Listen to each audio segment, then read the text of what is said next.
we're just gonna start. So,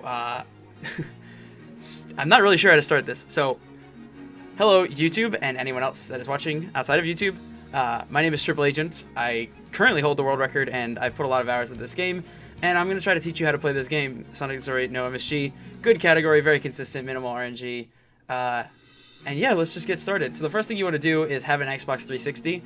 Sadly, this game doesn't run at all on PS3. Okay, it runs, but like, that's like being generous. On PS3, there's a ton of lag, and you lose 10 minutes to load time, so it's not viable at all. It's viable for ILs, but not much past that. So you have to get an Xbox, and then install this game onto your hard drive, which you can do. I mean, look up how to install a game onto your hard drives. That saves another 10 minutes of loading. And yeah, past that, we'll just get right into it. So normally you don't run on a profile in Sonic Story. Like, you don't run while saving at all. And I don't run with a profile at all. But then you have the chance of game overing. So if you're starting out, I recommend running with a profile. Right now I'm running with a profile for the sake of the tutorial, just so that we can go back and get a lot of lives and stuff. And so yeah. First things first, of course, timing starts when you hit Sonic. And in terms of cutscene mashing, anytime that there's a black screen, it means it's going into a cutscene. So mash start. And anytime that there is a screen with like a place on it, like this, that means you're going into the hub world. So that would mean you don't mash anything because you're about to load into the hub world. So in terms of Sonic 06, there's a lot of major tricks, and almost all your time save when you get good is all of the minor stuff, because the major tricks are pretty easy for the most part. So I'm going to be focusing a lot on minor optimization. One of those things is the jump out of spin dash technique. So when you spin dash, normally you're not allowed to jump if you hit A, just normally. That was not a jump out of spin dash, I just hit the wall and I canceled it. So normally with spin dash you can't jump unless you slide X from X to A, like a little sliding motion. It's sort of like you go into a spin kick and cancel it immediately. It's really, really consistent. You'll get a feel for it, but just slide your thumb from X to A and you'll jump out of dash. And you'll see me do that a lot in terms of movement, like if I'm going up with a spin dash, then quick jump out of dash and homing attack is a great way. Not much else. So at the start, just spin dash right to tails. And also for movement, watch any of Sharu's ILs, Sharu6262. I'll link some of his ILs in the description. Watch world record. I have an IL time comparison pastebin that I'll also put in the description of this video, as well as the links to the Sonic Discord server and the Sonic 06 Discord server, Sonic being for the whole Sonic community, just so that you can come in and ask questions like, why is my IL time slow here? Why all that stuff? Another great way to learn this game, and why, like, if you have places where you're really slow, is to check what a good IL time is, and then try to get as close as you can to that, or try to check all of the IL times of world record or someone around the time you want to get, and just try to see if you can beat those IL times in practice with checkpoints and whatnot. So when you start off here, your camera's faced this direction, but you have to go back and by the light shim. So turn around and LT to face this way, and then spin dash through here. And then in order to talk with people, it's also the X button. And so I tend to mash through text with X and A. I don't know, because that'll also say yes or no to any text boxes. I don't know if like most people mash that way, probably not, but that's just kind of what I do. So when we spin dash into a guy and then mash both X and A, it'll just automatically go through. Whenever you go into a mission, it loads a person that's talking. Remember, you just got to mash through it. Again, I do X and A. Only problem with mashing X, though, is sometimes if you hit X on the frame that you enter a loading screen, it buffers a spin kick. So that's a little bit of time lost. Like that, exactly. So anyway, mission 1 is super duper straightforward. You just go through rings. At the start, you'll be angled this way. Start a spin dash and try to straighten yourself out so you don't hit the pole. Then keep going. Jump at a spin dash here and homing attack. Like I said, already jumping at a spin dash. Then spam homing attacks around the inside corner of this. One last homing attack, turn around. You could choose the LT here or not. I opt to not, but in this, jump out of spin dash. Then jump out of spin dash and get in range of the spring, and then homing attack in. The best time you can get on this is an 11, but only barely, and I've only ever rarely gotten an 11, so 12 is pretty much what you should always get. Wait for it. And again, there's going to be a lot of text here. Just basically know when to mash. Right? So that's it. That's mission 1. I usually split on the ranks for missions, and I split on the second or first medal, depending on if it's S rank or not, for stages.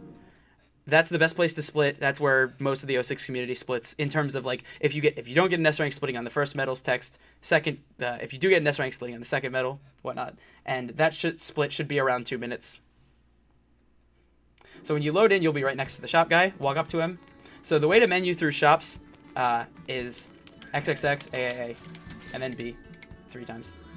Okay? So it's X, X, X, A, A, A, B, B, B for that first menu.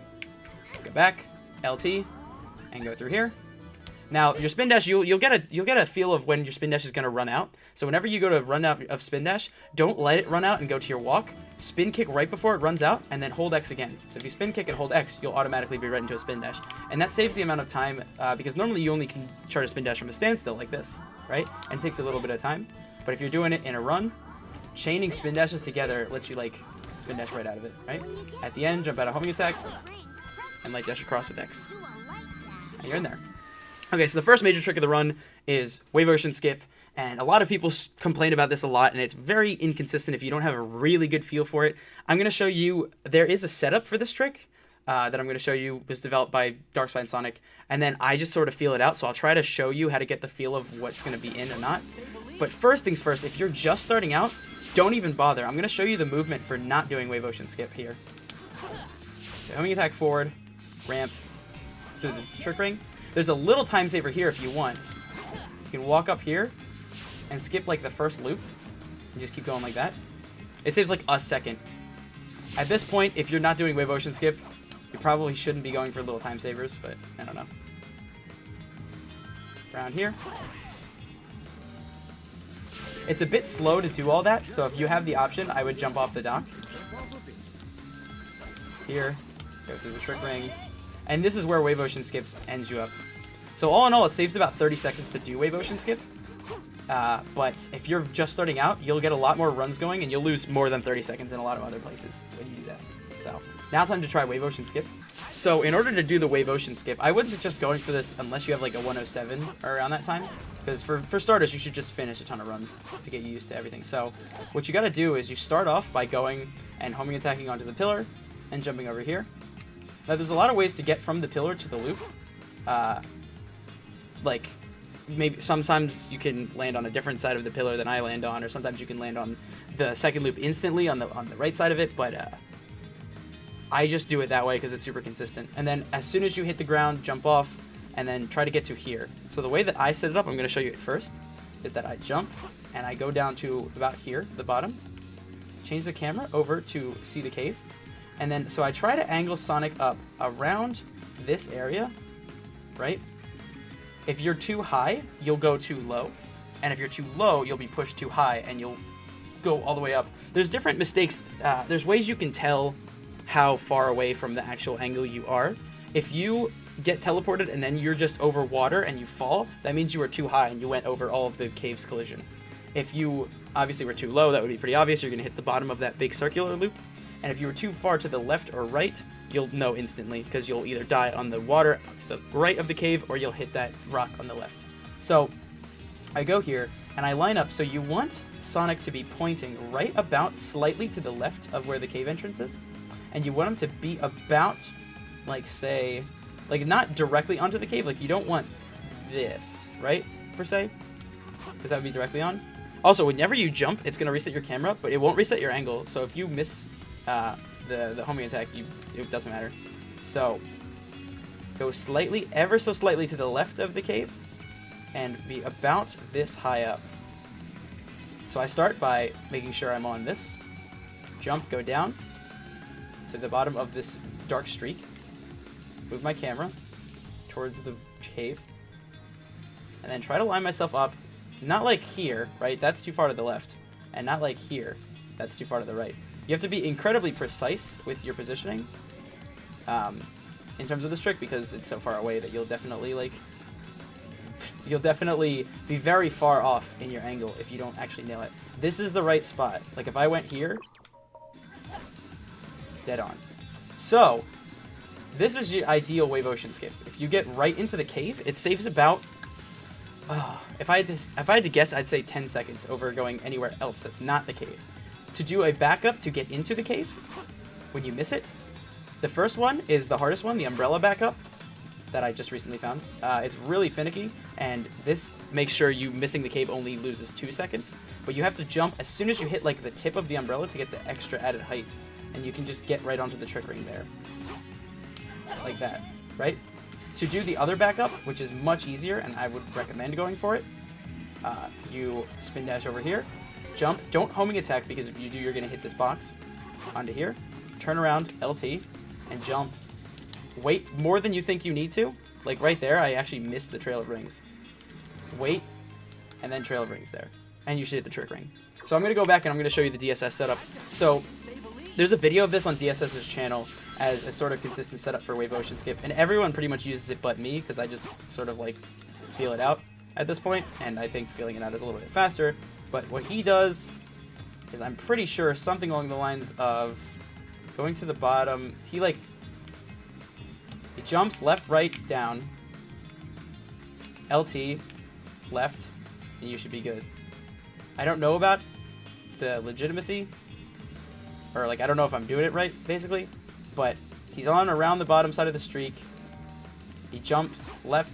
Well, I should probably have looked this up before doing the tutorial, but he jumps left, right, down, LT, hold to the left. Oh look, so it does work. So yeah, you can do that.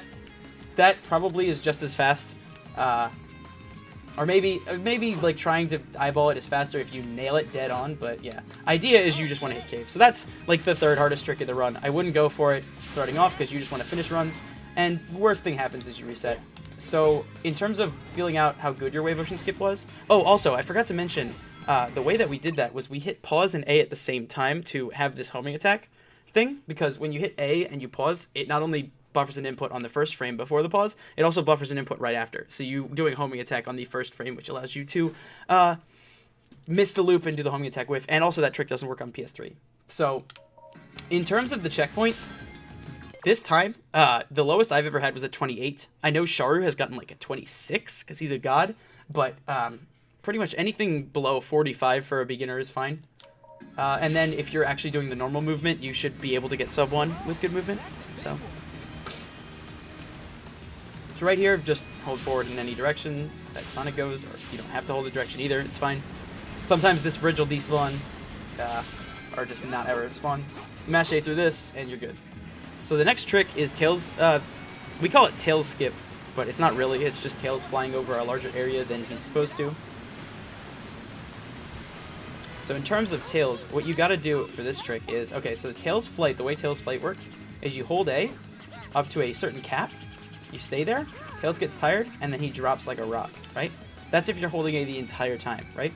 What you can do, though, is when you start to fly, wait for Tails to get right up to the cap, and then let go. And Tails actually goes higher than his intended height cap, right? So he's going right there. He goes even higher. It's just a timing thing. Make sure you practice a lot on the ground, so much so that it's almost natural to you. I'm going to grab this life. But knowing the Tails flight cap is going to let you cross larger distances with less flight power. Because when you go high, it takes longer for you to go down. Also, when you're about to run out of flight, let's say like this. As soon as he runs out of flight, let go of A. Because if you keep holding A, Tails will lose all his momentum and literally drop like a rock. So, not only that, combining the two of those things, right? We have the extended Tails flight, let go right before the cap, and then hold. And then keep going, and then let go of A before he runs out of breath. Or, not before he runs out of breath, right after you hear him go run out of breath, then you let go of A. So, this is used extensively in Tails Wave Ocean, but for here, it's used to cross this distance here.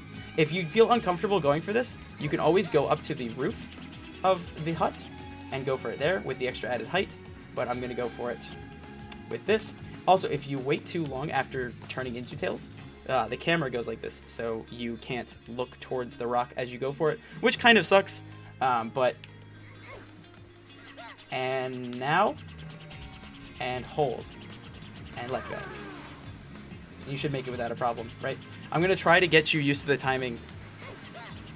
Now would be me letting go of A right before the cap. So a very common mistake is you holding A for just slightly too long and getting capped like that. If you get capped like that, like as you saw, I just barely hit the speed cap, and then I started to fall. If you ever get capped like that, you're dead. Like, you have to just start over. You're never going to make it. You have to barely just go over the cap, and then hold afterwards. Like, now, and then hold.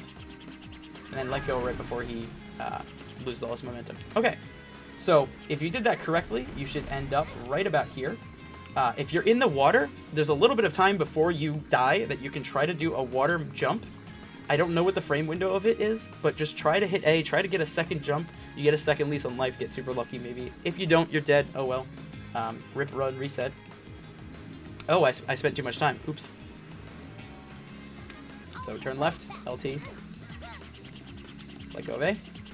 And hold.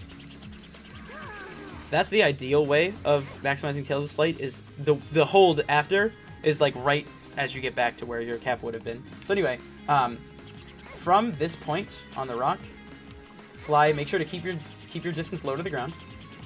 Land here to refresh your flight. If you go right into the spring, you won't refresh, right? If you want to cut it super close and be super optimal, start your flight right there. You can make it with that amount of height, but again, like start your flight as soon as you're like level with the tree, and you'll be fine. But again, if you want to be super safe, do baby strats, go all the way up to the top, go, don't get capped, and then fly right into here. That loading zone extends almost down to the teeth of the gate at the bottom, so you'll be good no matter where you are there. So now we're going to head into the Mach speed section, which is more complicated than it might seem, considering that...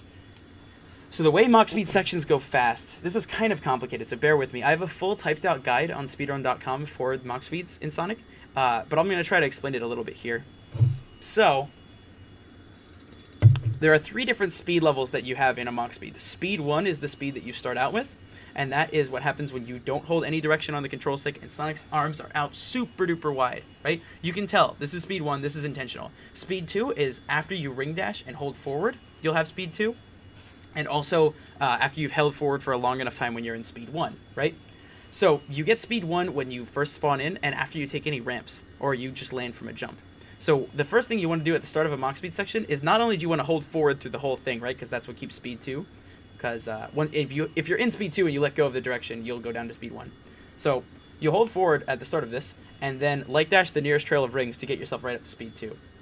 But now there's sort of a glitchy like speed 3 that we found, is if you don't hold the direction on the control stick at all directly after light dashing, you'll have even more speed than speed 2. And it's almost imperceptible. But if you constantly maximize your usage of speed 3 throughout the whole Mach speed section, then you get a lot faster. But it's really hard to notice. So I'm going to go through the Mach speed section once, and I'm going to point out all the times that I use speed 3 instead of speed 2. And I'm going to point out what I'm holding on the control stick. So at the start, right? Holding forward, dash without holding a direction. Now I'm on speed 3. Again, not holding a direction. Now I start to hold the direction. Now not. Not holding a direction again. Not. And then I move there, because if not, I get hit on the side of the rail of the dock. So here, I'm not holding a direction at all. Homing attack, immediately tiny jump, not a direction, nope, none direction, none. And now I start, now not holding a direction at all. This is all at speed 3. So here, I'm going to take a hit on purpose to lose all my rings to make sure I don't get an S rank. So take a hit right before it... Never died that way. You should take a hit right before you hit the dash pads, and if you do that right, you shouldn't lose any time from it, because taking a hit also brings you back to speed 1. So... most all of the ring dashes are like...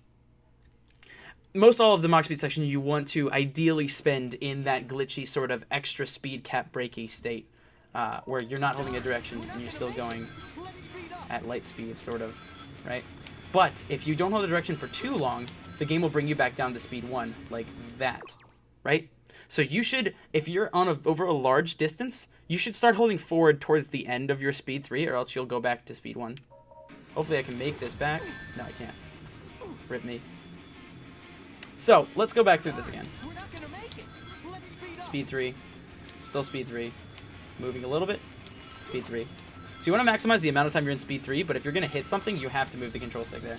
So that going onto that ramp is one of the times you have to move the control stick. This strat for the forest takes a little bit of timing to get used to, but it's really solid and consistent if you know how to do it. 2, 3... 4, and then you move to avoid the tree. 1, 2, 3. Now quick hit, back on. Right? Mash A through these. So you first start. There's 2 different ways to do this part, but I like this one, and I'm going to teach you guys this one. Speed 3 a little bit, speed 3 a little bit. Move through to take the inside, and I'm on speed 2 the whole time.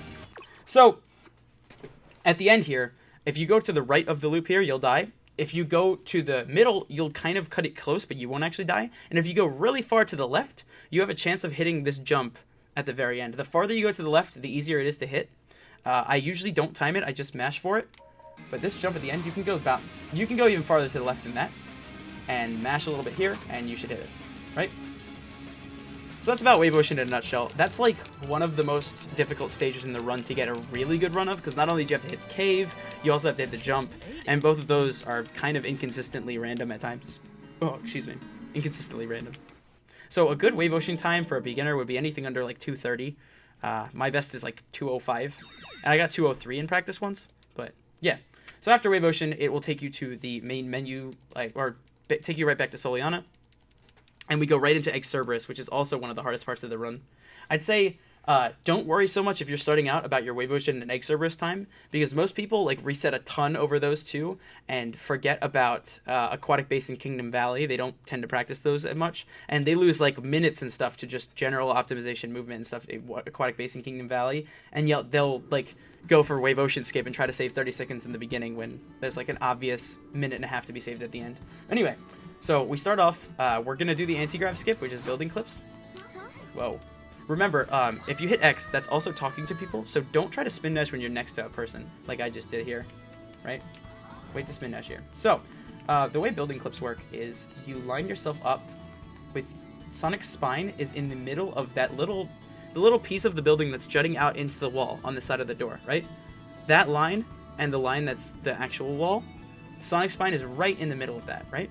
Now, don't hold a direction, and time your homing attack. Try to homing attack as soon as you hit the ground. There we go. I'm, for some reason, bad at it. If you do hold a direction, you will clip out in this way. I used to do this, and I realized that it was bad.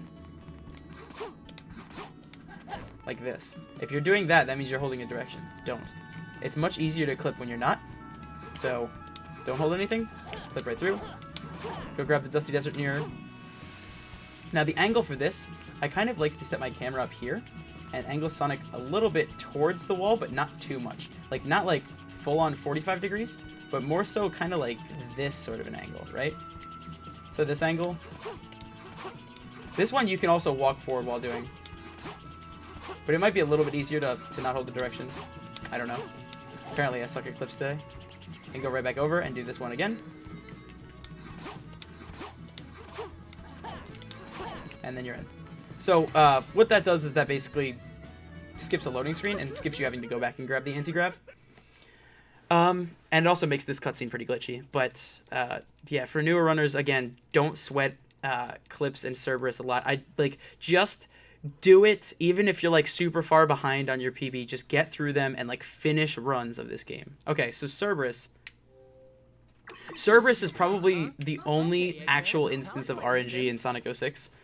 There's one pattern that Cerberus can give you that legitimately loses you 10 seconds, and it's the pattern where at the immediate start, he stops and he runs away. If I get a chance to show it, I hope he does it here so I can show you, but every other pattern that he does at the very beginning of the fight should be avoidable, and you should be able to hit him, like, avoidable as in you should be able to grab his horn from any other pattern, including the turn patterns. A lot of people think that the turn patterns are impossible to grab, but they're not.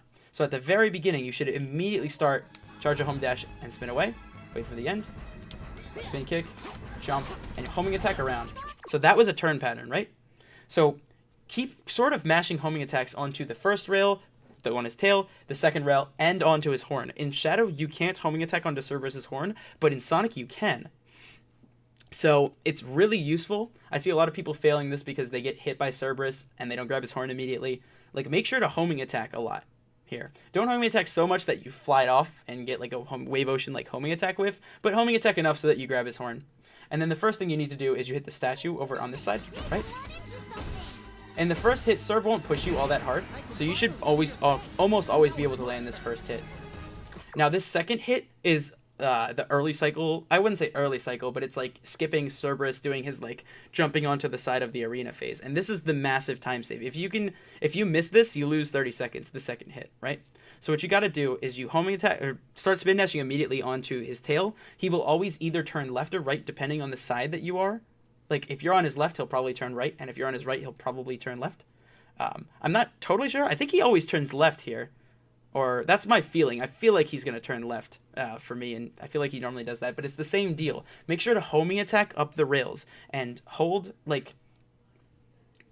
in the direction of the rails when you homing attack. Like, hold your control stick. Angle yourself sort of in like a curve along Cerberus as he turns, so that you can make sure that you get him correctly. It's just a lot of feel things. You jump out of homing attack, do this, or I should say jump out of spin dash. And as soon as you hit this horn, go right into this wall. Cerberus on this hit will spin 1 time. If he's at a quarter health, he'll spin twice when you go to hit him against the walls. So, right, don't go directly for the statue. Go into this wall, and he'll spin around automatically. LT. And so this is a part that a lot of people have trouble on. Going into this final statue, if you're going straight at the statue, Cerb's going to try to push you to either the left or the right. You got to make sure that you know, like, if he's going to push you to the right and you're holding right on the control stick slightly, you're done for. You'll never get back to the statue. If he's trying to push you to the left and you hold left, you're done for. Once he's far enough away, you'll never be able to get him back to the center line to hit the statue. So you kind of got to feel it out. You got to go left or right depending on which way he's pushing you. You'll be good. Like right now he's going to the left a little bit, or he's trying to go to the right. So I was holding a little bit left, like ever so slight, a few like I'm holding forward, and then I'm like kind of swerving left a little bit when he's trying to push me. You can kind of tell when you're holding forward and he just starts going off to the right. You're like, oh, okay, I see you, Cerb. So yeah, wow, another 26. What is life? 26 is the fastest. 26.816 is the fastest Cerberus I've ever had, and I'm pretty sure it's Gemless IL Cerb record. Anything under 30 is really good. You should get around, like, you shouldn't get over 32 with this fast strat if you hit it correctly. If you miss the early cycle, if you miss the second hit of Cerberus, he'll jump up on the side and you'll have like a minute-long Cerberus, but you'll at least avoid the S ranks, so that's fine. And of course, if you don't know, avoiding S ranks saves 7 seconds every single time you do it in Sonic No MSG, so avoid them in all of the places that you can, which I will tell you all the places that you can avoid the S rank in. So that's good. And like I said, if you get an S rank, split on this second metal text, not the first one. The first one is if you do not get an S rank, and that should be standard splitting. You shouldn't be running with a profile, so you shouldn't ever see that text. So that's all good. Now time for a super duper easy boss fight. Silver the Hedgehog, which... Oh no, actually, I'm dumb. It's time for Dusty Desert. So, I'm going to show you 2 ways of going through Dusty Desert. The way that I use, and then the way that you should use if you can't mash super fast. So this is the way that I use. At the start, mashing A, going down here. Wait to hold the shield until you're right onto the sand, so as to maximize the amount of distance you can get. And you just keep mashing homing attacks up here. And then you're good. Just keep holding forward through all this. Mash. Immediately start holding up left. Go right here, and then start holding the shield. Walk down this because it's only faster to mash on upward sloped surfaces, or any sort of flat surface that ends with an upward sloped part. That's the only time it's faster. And then go right in here. Dusty Desert's a super duper simple stage. Ring dash. Here. If you miss this upcoming trick ring, it loses like upwards of a minute, so don't miss it. Don't cut that jump close. So start holding a direction forward right after you end that ring dash. If you're holding forward the whole time, I think you don't quite make this, or it's close at least. Then homing attack over here. Don't hold a direction while you're ring dashing, because even in non-Mach speed sections, if you don't hold a direction, you're faster. So you don't hold a direction while you're ring dashing, and then at the very end, swerve off to the right and hit the spring. I didn't hit it, but so I'm gonna show you. I'm gonna show you the way that you should do it if you can't mash. This can get you like 102s and 103s easily, and mashing gets 101 at best, and most often 102, 103. But like this can get 102, 103 if it's really good. And this is the way that DSS was using before I started mashing. So if you go over here, there's a spring on this side, right? So just jump over here, hit the spring. Make sure to go to the right of these guys so they don't hit you. Just walk over. If anything, you can maybe homing attack once to get some extra speed, and then you're good. Also, really quick, I'm going to show off this sort of swag strat. This doesn't save any time, but it's kind of cool for ILs, so I might as well show it while I'm here. So if you don't hold a direction and then hold RT, Sonic and Elise will stop on this edge. Once you do that, homing attack really quick, and get to about this portion of the loop, right about here. and then hit start and A like you're going to do a wave motion skip. You'll fly over here. Don't hold shield until you're right below the sand, and then you better homing attack super quick through here. And you'll be good. So anyway, when you do that, you should be able to make it. If you can't make it, that means like you're not mashing fast enough, and you should never go for that strat anyway, but it's like whatever. Make sure not to cut that jump as close as I just did. Homing attack over here. Don't hold direction and kind of like slide onto the spring. Mash. Okay, so what you got to do for this spring, don't take the spring because that's kind of slow. Walk around the spring with your shield. Okay, I just took the spring. Let me try that again. Hopefully I don't die because of the camera. Okay. So walk around the spring with your shield on, and then start homing attacking. So here, in order to keep your momentum with Sonic's homing attack, when Sonic lands right on a surface and you're not holding a direction, he'll get more speed off of a homing attack than you will if you are. So homing attack without holding a direction into these rings, and then continue to not hold a direction all the way up the trail, and you'll get taken through both of them, like really clean, like that. Sort of like that, right? And then at the end, purposely get hit on this red robot on the side. Okay, well I did this. But you're supposed to get hit in the air. I'll show you. So say you go here, right? Get hit in the air so that you don't have the falling down animation, which is super slow. Jump, homing attack. Homing attack to the back part of this. Some people choose to go from the bottom of the L. I don't know if it's faster or not. I don't think it is. But homing attack to back here. Then homing attack, wait a long time. And you should be good if you time your X press correctly, which I obviously didn't, so I'm going to get back up there. This is where you have to be if... Elise, hold on tight. So much editing work, man. So, let's try this again, hopefully without dying. Walk around, don't hold a direction, get hit on purpose, homing attack, around, jump. Okay, so for this part right here, if you don't hold a direction with the ring dash into the dash pad, you'll have a lot more speed coming out of here. Some people, if they're watching, say, world record video back, and won't notice something like this. This is a decent amount faster, saves you like a second and a half, but it's just like one of those minor optimizations when you don't hold a direction into a dash pad and you're faster. Then start now, and mash across the sand if you want to, or you can just walk across it, that's fine, and then cool. So any beginner Dusty Desert should probably be around like 107, 105, but you can get like 102 if you're really good. Or at least I'd practice to the point that where you can get 107, 105 in practice. So next up is the easiest boss in the game, Silver the Hedgehog. All you literally have to do is just follow this pattern that I'm going to show you, and you will hit him every single time, and you will never die on him ever. In a perfect world, of course, because obviously people make mistakes. But so, the thing at the start of the Silver fight, you homing attack once, and he will be in the air in front of you because he always starts out with a jump and then a dash. And so you homing attack once to not hit him, and then jump and homing attack him again. Or no, you can walk forward, or walk forward slowly. Up here. Then homing attack him. After he dashes, when he's falling in front of you, homing attack him in the air. As soon as you land, homing attack twice directly in front. Right? Turn around and listen for him to jump.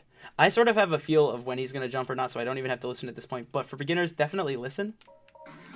You hear that het, right? When you hear the het, that means he jumped.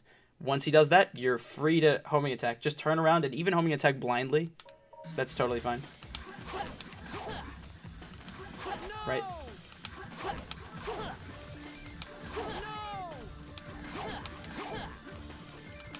If he hasn't jumped already, I'd even start by walking, like, after you homing attack. Don't turn around immediately, because there's a chance that he might not have jumped yet. If you don't hear a het, like, sort of immediately, I'd walk even a little bit farther in the direction before turning around. And you have a lot of time. You, like, go forward, turn around really slowly. Like, not an immediate turnaround, just take your time. And then when he hits, like, make sure you just go back. So yeah, you should get 25-6-3-3 on this almost every time. Beginner should be able to do 25-6-3-3. Expert runner, 25-6-3-3. It's everyone. It's obviously very, very possible to go slower than 25-6-3-3, but I don't think it's possible to go faster. So there is a strat where you can frame perfect kick Silver as soon as he gets up. But obviously that's 5 frame perfect inputs in a row, and it's totally not RTA viable. It would save 10 seconds though. So if Sonic Story No MSG gets to that point, it seems we'll have to implement a quintuple frame perfect 10-second time saver. So I don't think it'll ever get there though. So next is Who's the Captain. I'm going to really focus on movement more so towards Who's the Captain rather than the actual IL itself, because it's extremely self-explanatory, but who knows. So this movement is kind of hard to not cancel your spin dash on. Anytime you hit a wall or any sort of collision, you will go from a spin dash into a normal run, right, instead of bonking. If you go to a normal run, it is faster to actually stop and charge up another spin dash and keep going than to just continue to run, depending on the distance, of course, right? Like, so if you're going through here, which is a little bit finicky, if you ever bonk, just stop and charge up a spin dash. You also have to wait for Sonic to come to a complete stop before you try to hold X, because if he's moving at all, he'll always spin kick, right? Or if he's running and you're holding X and you let go, he'll anti-grav. Or spin kick in the case of us right now, since we don't have the anti-grav. So you have to wait for Sonic to come to a complete stop, hold X for just enough time to see the start of the spin dash, and then go. Obviously, there's actually a little bit of optimization in terms of how long you hold X, but you'll get the feel of it.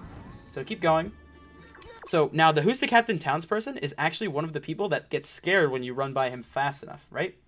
Which means that if you're in full speed running, you don't scare him. But if you're in spin dash or spin kick or anything, here, let's show it off. He does get scared. And if he's in the scaredy animation, you can't talk to him. So if you homing attack him, get scared. If you spin kick him, oh, oops. This might tell me, this might force me to go. Okay, since it forced me to go to the mission, the correct movement is to cancel your spin dash on some sort of collision before getting to the captain, and then homing attacking the rest of the distance, making sure to not homing attack the actual captain, but to homing attack near him, and then walk up and talk to him. Or you can just like run up. I feel like canceling it or jumping out of spin dash and then homing attacking sort of close to it is faster than just walking up slowly, but who knows. So with every mission, there's a text box that loads you in, and here's the actual mission. Try not to hit X and buffer a spin kick before going into Who's the Captain, because then you'll lose like a second at the beginning here. But hold up right. See, like I just did. I buffered a spin kick. Hold up right and mash X and A. You're good. I've gotten like a 1.5 on that because of mashing, but if you can't mash fast, you'll probably get around like 2.1, which is totally fine. It's like not much time at all.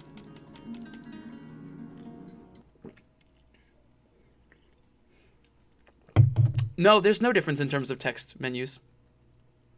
Yeah, that's actually a good point. There's no difference in terms of versions of this game. You can switch from English to French to German to Japanese to whatever you want. The text is all on is all like in terms of text box. There's no text scrolling, so immediately hitting X like takes you to a new text box. So there's no difference in terms of actual scrolling because all the amount of text boxes are the same. I think we haven't tested it super duper in depth.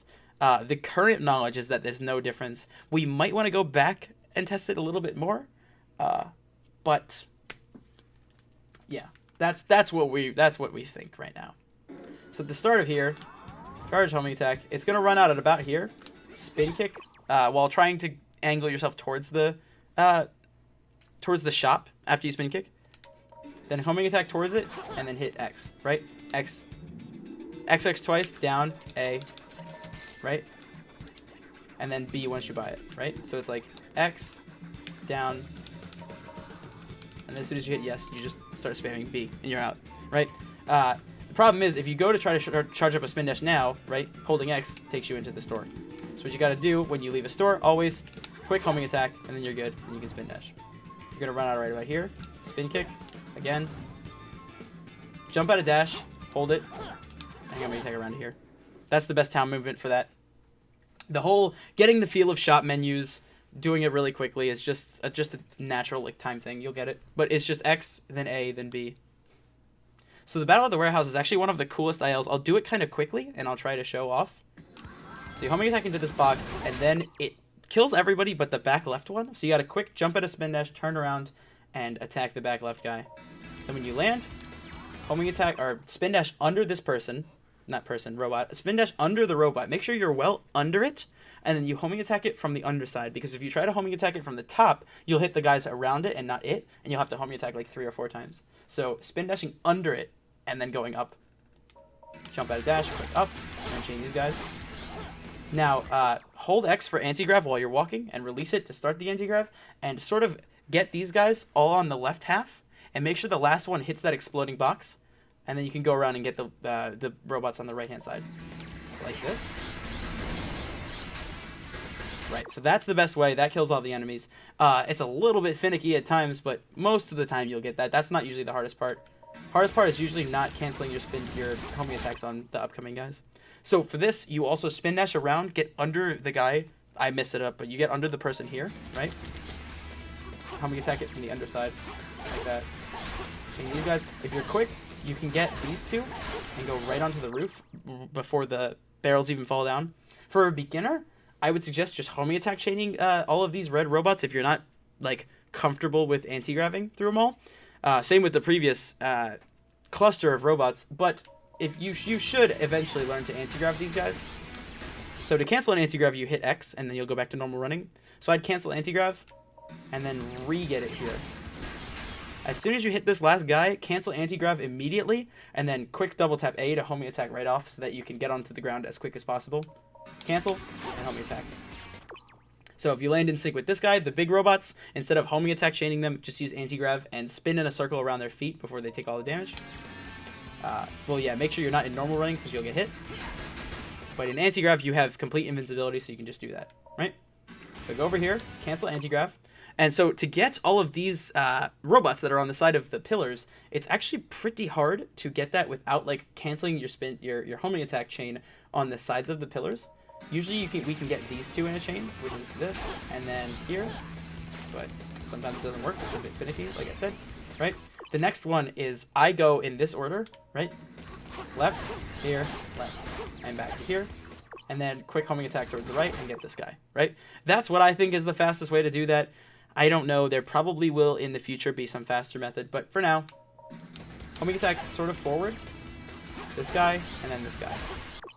Then homing attack backwards, anti-grav this box, and immediately cancel it so that you can get up to these robots.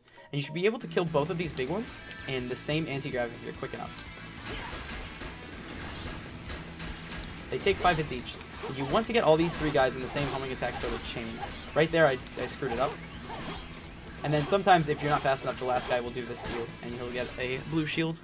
So yeah, there's a little bit of RNG in terms of how the green robots like to distribute themselves, if you can get them all in one chain or not, but it's all good. By the way, S ranks on missions do not matter whatsoever, so don't sweat if you get an S rank. The fastest you can get here is 45, or 44, actually, I got in practice once. If you get anything under a minute, that's fine. So this is going to load you right into Knuckles, which you just hold X for. And spin dash right into him, and start mashing start immediately, because it immediately loads the cutscene.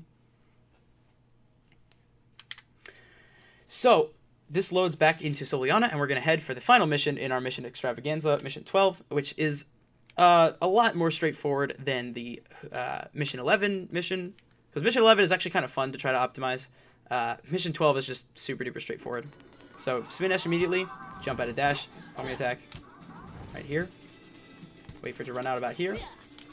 Don't talk to this guy. Like, if you're going to refresh your spin dash, either do it before or after this guy. I've talked to this guy many a times, like, accidentally trying to do a spin dash. So, here when I'm running, I have to stop in order to do a spin dash. So, instead of doing that, if I'm running, spin kick into spin dash. So, the way to chain those, actually, don't hold forward while you're spin kicking. Spin kick and then stop holding a direction, and then start holding X, right? So, like, I'm holding forward now, spin kick, and during the spin kick, I let go of the direction, and then I'm holding X, like, hit X, and I'm holding it, and that'll automatically have you a spin dash quite ready, so. And then hold forward after it, or whatever you want to do, and you're in there. So mission 12 is, if you spin dash right off the get-go, you can sometimes make it if you're fast enough to hit this very first guy. I'm going to try to show off that. As soon as you hit the guy, you should jump out of spin dash and get the other two. This very first one. Like that, right? If you obviously cancel your spin dash, or if it's too long, you'll get hit by that guy. So maybe you might want to homing attack him. I think it might even be faster to homing attack. I don't know. That's just what I do. Then aim for this middle guy and try to get him to split the distance between these two robots. If you're lucky, he'll kill both. Sometimes he doesn't. If so, just add the one on the left into the homing attack chain for these guys. I got lucky. He killed both. Homing attack these guys. You have to wait a little bit for these guys to fall, because if you homing attack the one at the top, you won't be able to chain the rest of them because they'll already have fallen too far down. So wait a little bit. Now start chaining them. Over here. Start anti-grav. Oh, balls. But yeah, you should get them all in the same anti-grav chain, and then you should be good. And just wait around. Or you can just do a quick yes. And that's it. So those are the boring missions. That mission you can get a 17 on if you're super fast. Any beginner shouldn't really be too worried about this one, but try to get around sub 20. It's not too hard. Okay. So now we're heading into White Acropolis. So White Acropolis, there are two different speed cap glitches that I want to try to show off. I'm curious to know if I have enough lives to even do this, but I'll try my best. There's the main speed cap glitch, and then there is Sharu speed. Sharu speed and the main speed cap glitch together save, I'd say, around 20 full seconds off of the snowboard section. Just the first speed cap glitch, if you don't go for Sharu speed, saves maybe 7, a little bit more than that. But really just copy my movement for this, because this sort of like good movement can save you an extra like 4 or 5 seconds if you cut all these turns super hard. Right? I'm holding A throughout the entire snowboard section, by the way, so that when I cut a turn super hard, Sonic doesn't do his like weird flip animation. It's not that loses time. It's just if you were going to try to go do a jump or something, the flip makes it so that you can't jump, actually, like at all. Or you can't do anything other than just normally snowboard. So I just hold A the whole time, and it allows me to cut turns a little bit harsher. So right here, hold up right and cut this turn super hard. And then if you angle yourself towards this, the way to get there's two different versions of the speed cap glitch, right? There's 2 ramps after this. One is kind of taller than the other, right? The taller ramp, if you speed cap glitch off of that one, you actually go faster than the shorter ramp. The shorter ramp, I'd say if you're a super beginner, you want to go for it, go for it. Try the taller ramp. To do that, you have to jump well before the end of the ramp, and it will clip you back down onto the ramp, and then you'll be good. Well, I should say well before where you would normally jump if you were going to try to actually take the jump off the ramp. So here, I'm holding A. Start to hold up left at about this time. Like full on up left. If you don't hold a harsh enough angle, this happens, and you don't hit this higher ramp. You hit the shorter one, but I'll show you the short. Oh, oops. I let go of A too soon. So what happens with the higher ramp here? Let's just show that off. So, Sonic will start moving for me. That'd be really awesome. So, in this higher ramp, you jump before the edge. Seriously? Lol.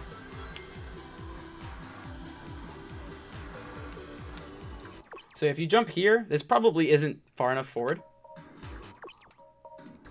Okay, right there. You see how Sonic got like clipped back down onto the ground, right?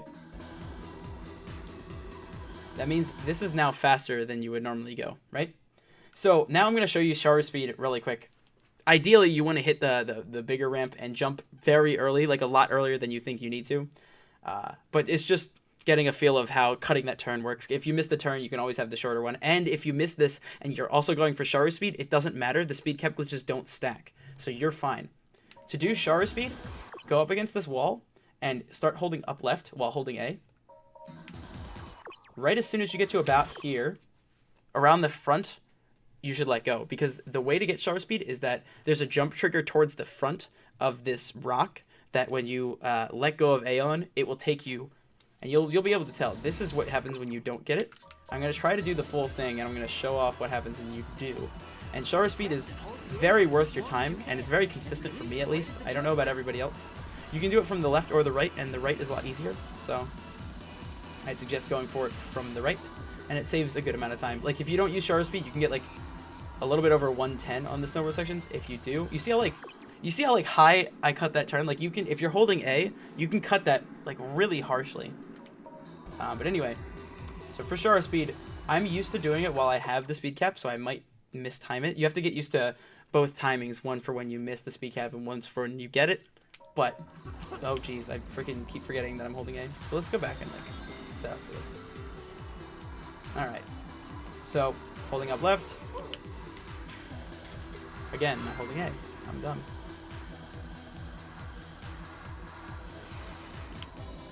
I popped off of that thing, okay. And now, or let's see if we can get this actually to make me not look like a liar. I swear that this glitch is real. Okay. There. So what you want to do is like, you kind of have yourself curved so far up left that you kind of go sort of in front of it. Don't wait until you're actually like physically in front of the ramp, because by that time you're probably already not touching the ramp at any point. You can do it right on that corner. Is where you should let go of A. And once you do, you have a ton of speed. Now the problem is, after you get shutter speed, controlling that level of speed is pretty tough. I'm going to try to tell you like what my angles are for controllers. I wish I had a controller like input display. I don't, but try to take my word for it. So keep holding up right and try to cut this as hard as you can. And then hold up left. And you have to physically slow down, like hold back on your controller to set up this turn. If you don't, you're going to go into that chasm and die. Physically hold back and see, like I already did it, right? Ideally, you want to go through here. So what you're supposed to do is hold back and then cut the turn. Like you'll watch the world record or a lot of ILs and you'll get the hang of it. Like specifically for snowboarding sections, you want to watch the ILs because they have incredible movement. Sharu 100950 White Acropolis is incredibly good movement. By the way, there's a camera change at that robot. Switch to holding down. You'll know it by nature if like you've done enough runs, you know exactly when to switch to down, but not switching fast enough just slows you down a little bit and then you'll get back up to speed. There's a few slowdowns that you could possibly encounter. Oops. That happened. Let's go back through this. So there are a few slowdowns that can possibly occur on the final drop, that final like snowball chase section. And they're mostly from not cutting the turns to the second and third parts hard enough. So you gotta hold like full on down right or down left on those sections so you can cut the turns hard enough. Man, I keep missing this. Let's get shorter speed now. Oh, I canceled my freaking holding A. So yeah, I guess pro tip, don't cancel your holding A. By the way, if you really want to go back and like actually go and get it, holding here, you can just get it like that. Obviously, you want to get it mid-snowboard, but whatever, it's all good. Hold back and physically change your angle. I think it helps to turn the camera here, but I don't know. Alright, hold up left. Go all the way. If you don't hold up left harsh enough, you're going to hit this wall and like pop off the ground, and it'll suck. Then, of course, switch your camera angle. Hold full down left, and then go on the side. Oops. You gotta kind of know where the rocks and ramps are so that you don't do this, which is extremely slow. Also, so if you have shutter speed, you don't have to take this last jump. You can just ride right over it and you're good. If you don't, you have to take it. It's been so long since I actually forget the timing for that. I know a lot of people say that they die. I've never actually died, but it's all good. So yeah, the second section of White Acropolis has laser clip, which is a little bit tough if you don't have the hang of it, but over time, I'm sure you'll get it down. So the way to do laser clip is you literally just get hit by the lasers and then homing attack, and you might get lucky and you go right through, and then you turn back around, land on this side, and you go over there.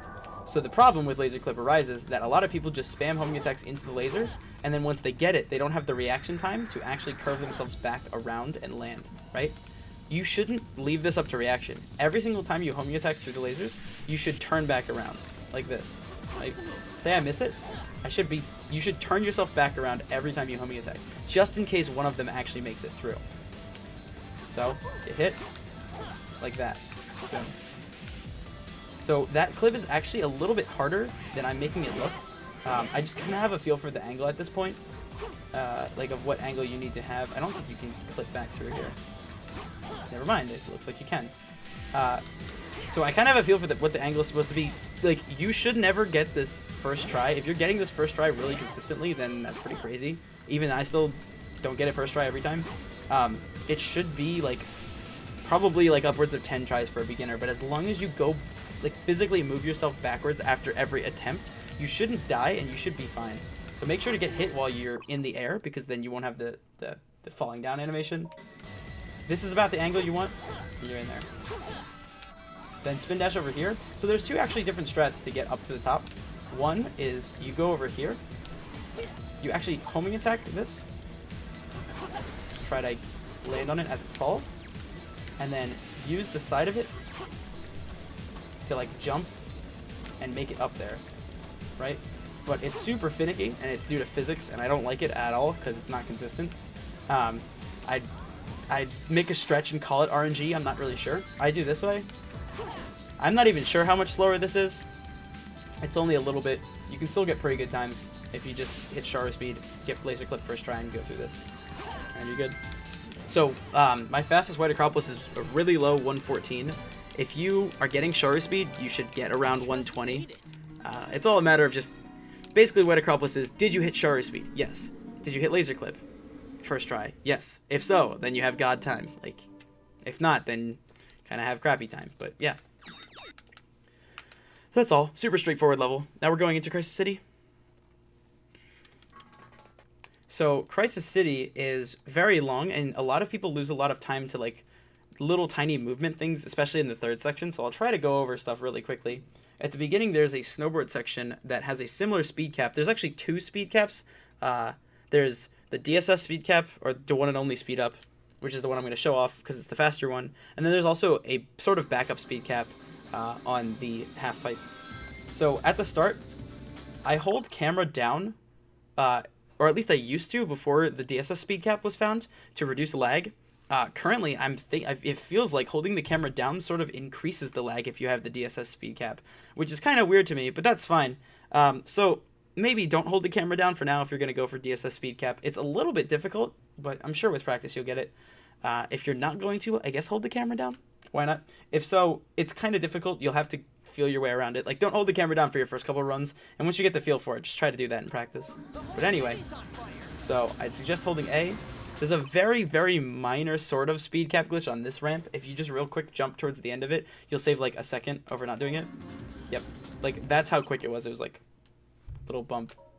And you go extremely slightly faster than you did before. You might not even believe that you do, but... Okay, so this is the DSS speed cap glitch. So, let me get a better view of this. Okay, so you see that first square on the ramp? You want to slow down almost to a complete stop before, like, you leave that first square. If you do that, you'll hit the clip. So I'm holding A. Oh, oops. Ah, I'm dead. I'll try that again. Okay, so slow down to almost a complete stop and then hit it, right? You don't have to go full complete stop, but if you do, you are guaranteed to hit it. As long as you're slightly behind that that line of the first square, then you're totally good. And now you're at DSS speed. So the problem with DSS speed is Crisis City never intends for you to go ever this fast. Oops, I keep forgetting that I'm holding A and I jump really high. So it's going to be kind of tough to control, especially right here, as exemplified. Oh, yeah. So I'm going to show the backup speed cap glitch because I kind of have to deal with DSS speed, don't I? The whole city's on fire. Oh, wait. This definitely takes a while to get used to, and to be able to get through Crisis City without dying. Or at least the snowboard section. Complete stop, and go for it. Feel free to hold up afterwards. Cut this corner really harsh. Go around here. Don't try to cut the inside of this turn too hard, because you have so much speed. Make sure to straighten out completely and go to the left side of the rail here. That's the safest method, because all of these fire pillars that come up have giant vertical hitboxes. And if you get hit by one, you will go out on a right angle and die completely. So don't ever, like, make sure you straighten yourself out before you leave that edge of the half pipe. Keep going. Angle yourself forward with this, like, the track that's going there. And if you have enough speed, you'll kind of cruise right over this worm. If you're on the right side, you'll die. So don't do that. But then afterwards, then go to the right side. Gotta remember that there's a car there. And then here, you can also like just hit this rail if you want to be super safe. a lot of people get hit twice. Oh crap, I forgot to show off the backup speed cap. It's just on the end of the concrete half pipe. If you jump, you'll clip back down, and that's a backup speed cap. If you miss the DSS speed, but usually if you miss it, you die. So it's more like the baby speed cap if you don't want to do DSS speed yet, or if you're not consistent. So at the very beginning here, jump off, fall down, try to line yourself up with the rail. If you don't hit it, you can always homing attack from under it, and you'll still get it.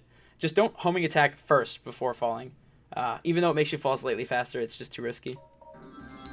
So in order, okay, I keep pausing. So in order to go quickly on rails, there's a sort of rhythm that you got to get used to. So most of the people think that if you tap once, Sonic will do a turn and a flip back around, and that increases your speed, and that gets you, like, you can only do it, hit the X button once per Sonic turnaround, and it's the Sonic turnaround that increases your speed.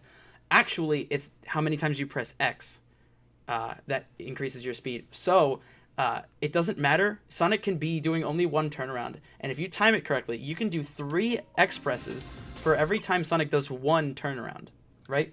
And the timing for that is just spacing out the X presses for the entire time that Sonic's... Here, let me actually just ride these rails.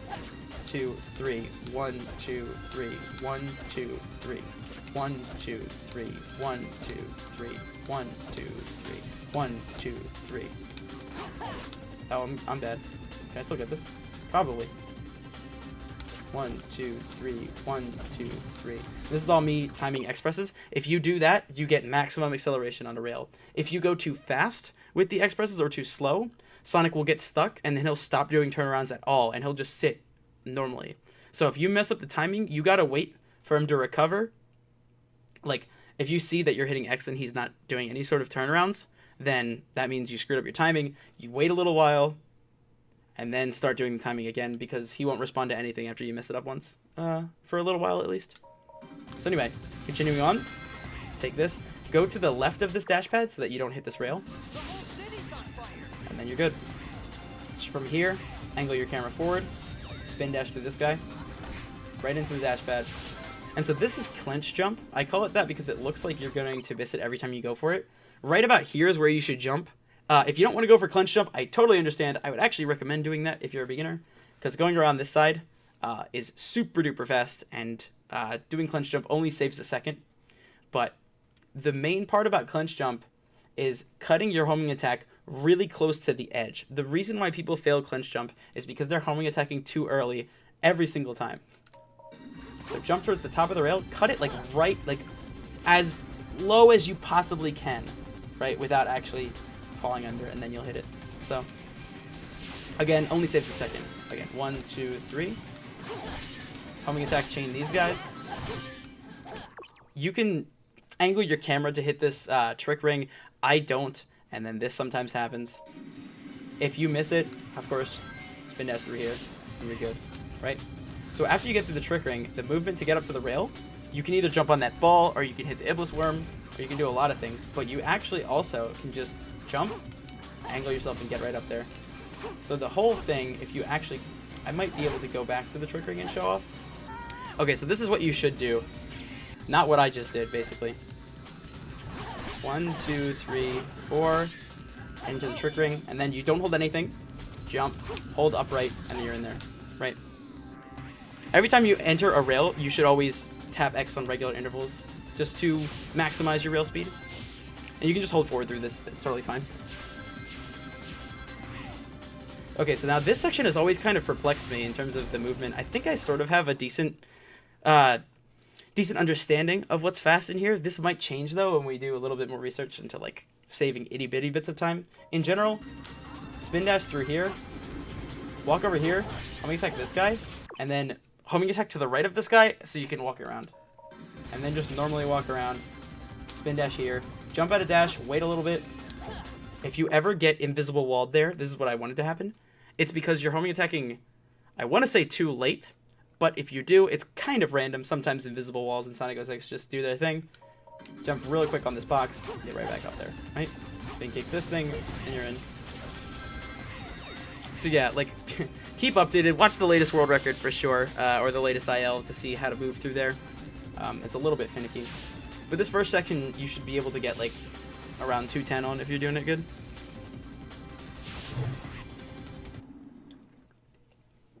So this third section is the one where a lot of people lose time because of movement, because the movement's a little bit involved here in terms of spin dashing and jumping out of said spin dashes. So I'll try to just basically watch what I'm doing. At this point, you'll probably already get the hang of what I'm doing physically on the controller. Spin dash, jump out. I'm going too far to the right to actually homing attack onto this bird, and then I'm cutting back in to save time. You don't have to be this risky. You can like attack the bird, but I like doing this because it's just kind of looking clean, right? I don't even jump off this. I just kind of spin dash right off it to land. Spin dash, jump out of dash, and hit the spring, right? Spin dash, jump out of dash. Spin dash, jump out of dash. Homing attack, X there, right? Spin dash, jump out of dash. You can homing attack this wall, not the whole wall, just that top part, right? And you can walk right up it, walking vertically. If you don't want to do that, I've actually died and lost like world record pace to that. You can jump on that little floating island on the side and then get right up there. It should be good. Then homing attack across this. Take the checkpoint if you want to do baby strats. You can. I don't. Homing chain through these guys. Make sure you hold the right angles because I've died a lot of times on that homing attack chain. It's a little bit random. And there you go. A lot of spin dashing and jumping out of dash.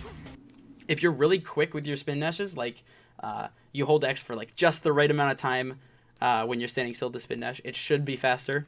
If you're like still kind of shaky on the movement for that section, you can just walk through it normally or do baby strats. But I try my best to like practice that because that's kind of a difficult section. Speaking of difficult sections, here comes the Crisis City Mach Speed. So this section is some BS. You remember how I said that it's faster when you don't hold the direction after light dashing on rings? Yeah, well, in Crisis City, you basically get hit by everything if you light dash rings and don't hold the direction, which takes you back to speed 1, which is a lot slower than speed 2. Or at least I call them 1, 2, and 3, speed 1, 2, and 3. You can call them whatever you want. This is just how I refer to them. But I'm going to show you the best possible way of trying to keep speed 3 through Crisis City.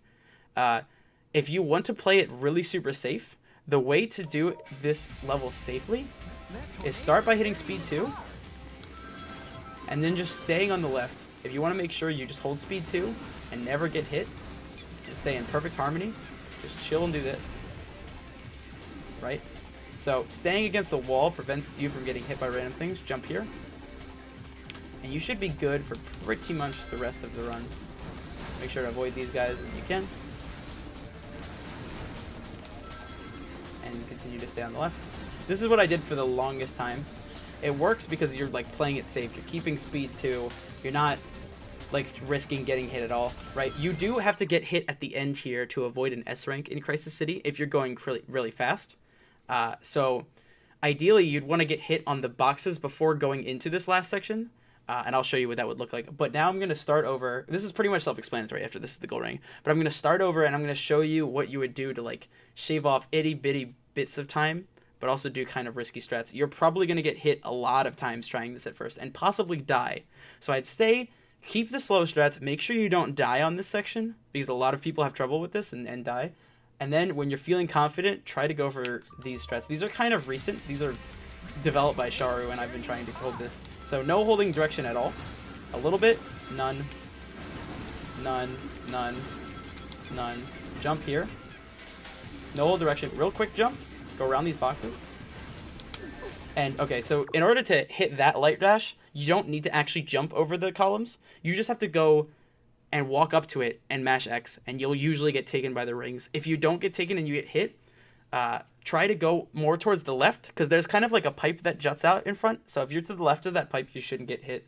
Otherwise, if you got hit, that kind of sucks. Luckily for me, I still have my rings. Try to keep as much speed 3 on these as possible. Hit all of the ring fills. You'll probably get hit on this part here, but yep, I'm almost always get hit there. I don't know if there's a way to avoid it.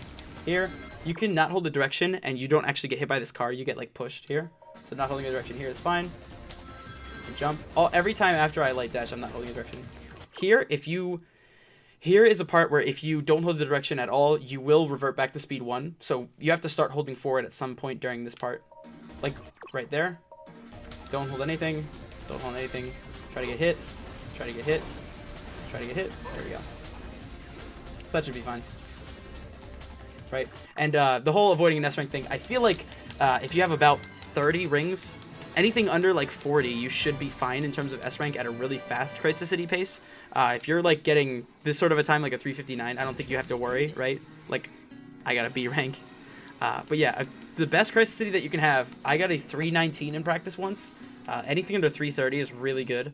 If you're just getting under 4, that's where you should aim for now. Like 3:40s, 3:50s for sure for a beginner. But yeah, City is one of the hardest stages just because like City Mach speed and then just a lot of places to die and the snowboard trying to hit the cap or the metal board, whatnot. So yeah. Next is Flame Core. Flame Core is the 3rd hardest stage in the game. I'd say City is 4th hardest. Flame Core is 3rd hardest. Just because if you're doing it optimally, you don't take any checkpoints at all. So in the first section, I would take checkpoints if I were you as a beginner, but it's really punishing when you make a mistake. Like if you fall into the lava, you got to go all the way back around and get up on a spring and whatnot. So first thing with Flame Core, jump off to the side, real quick, jump and homing attack over this.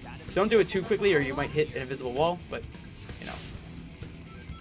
Make sure you don't bonk on any of the side walls. After you hit a dash panel, if you hit any collision, you won't just cancel it like you do a spin dash, you'll actually bonk. That's why spin dashing is usually the better option if you're going through like a crowded area, because just in case you do hit something, you just cancel it right into a run. Whereas a dash pad, you actually bonk, which is bad.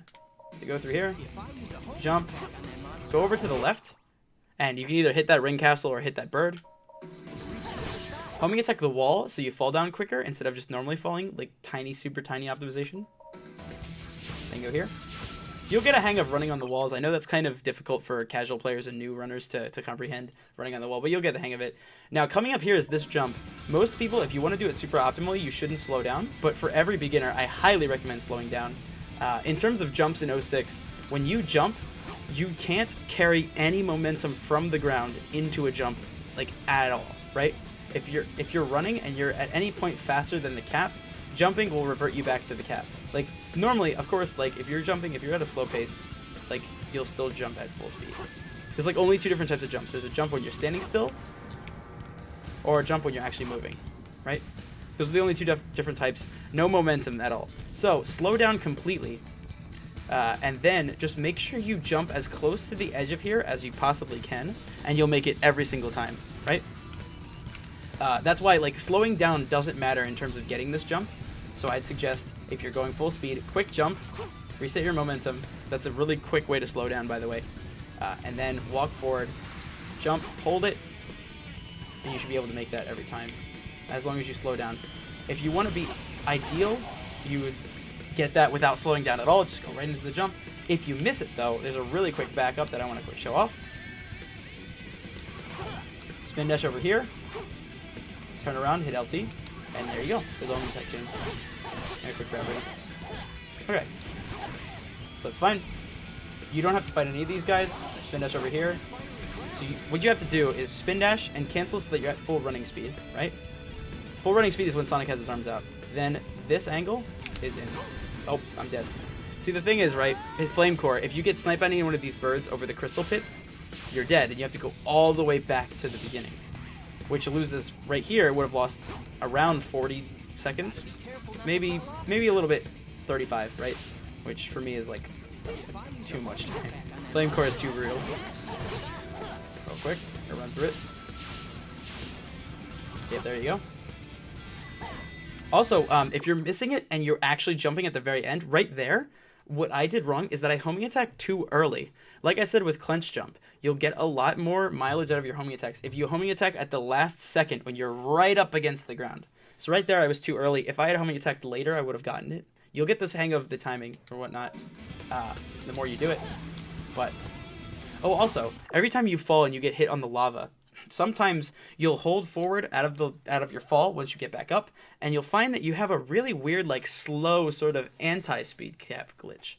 What you want to do to cancel that is just to jump. I jump and homing attack out of every single time I get hit in the lava, just because you never know when it's going to happen being super slow versus not being. So I always quick double tap A and then go right into a spin dash. Also, that being slow cap thing will affect your spin dash, and you will only be able to go at like 1/5 of the speed of your normal spin dash. It's just a really weird glitch. Go right through. and immediately jump and homing attack right out of that. As soon as you go through jumping and homing attack, or else you'll fall into the crystals. Wait for the door to jump down. You should jump as the door is falling and like land on the top and homing attack off of it. Hit this pad. If you wait for the door to go down completely, you'll be able to hit the checkpoint. I would do that for newcomers, for beginners, just because hitting the checkpoint is like safe strats, you know? If you wait long enough, you can homing attack over this bird. You know, sometimes you don't get it, sometimes you do. Right about there. Homing attacking the bird isn't that big of a deal. So go off, jump from right about here, wait until the spring is off your screen, right here. Like, you know how the spring went off screen? And then homing attack. And then you should be good. If you do that any earlier, you'll probably fall. Just copy my movement for here.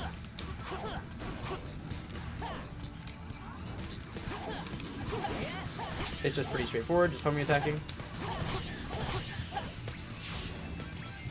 If you get caught on the lava, don't worry, just use your lava invincibility and start spin dashing through the lava river. It's kind of fast anyway. And then when you get up here, go through there.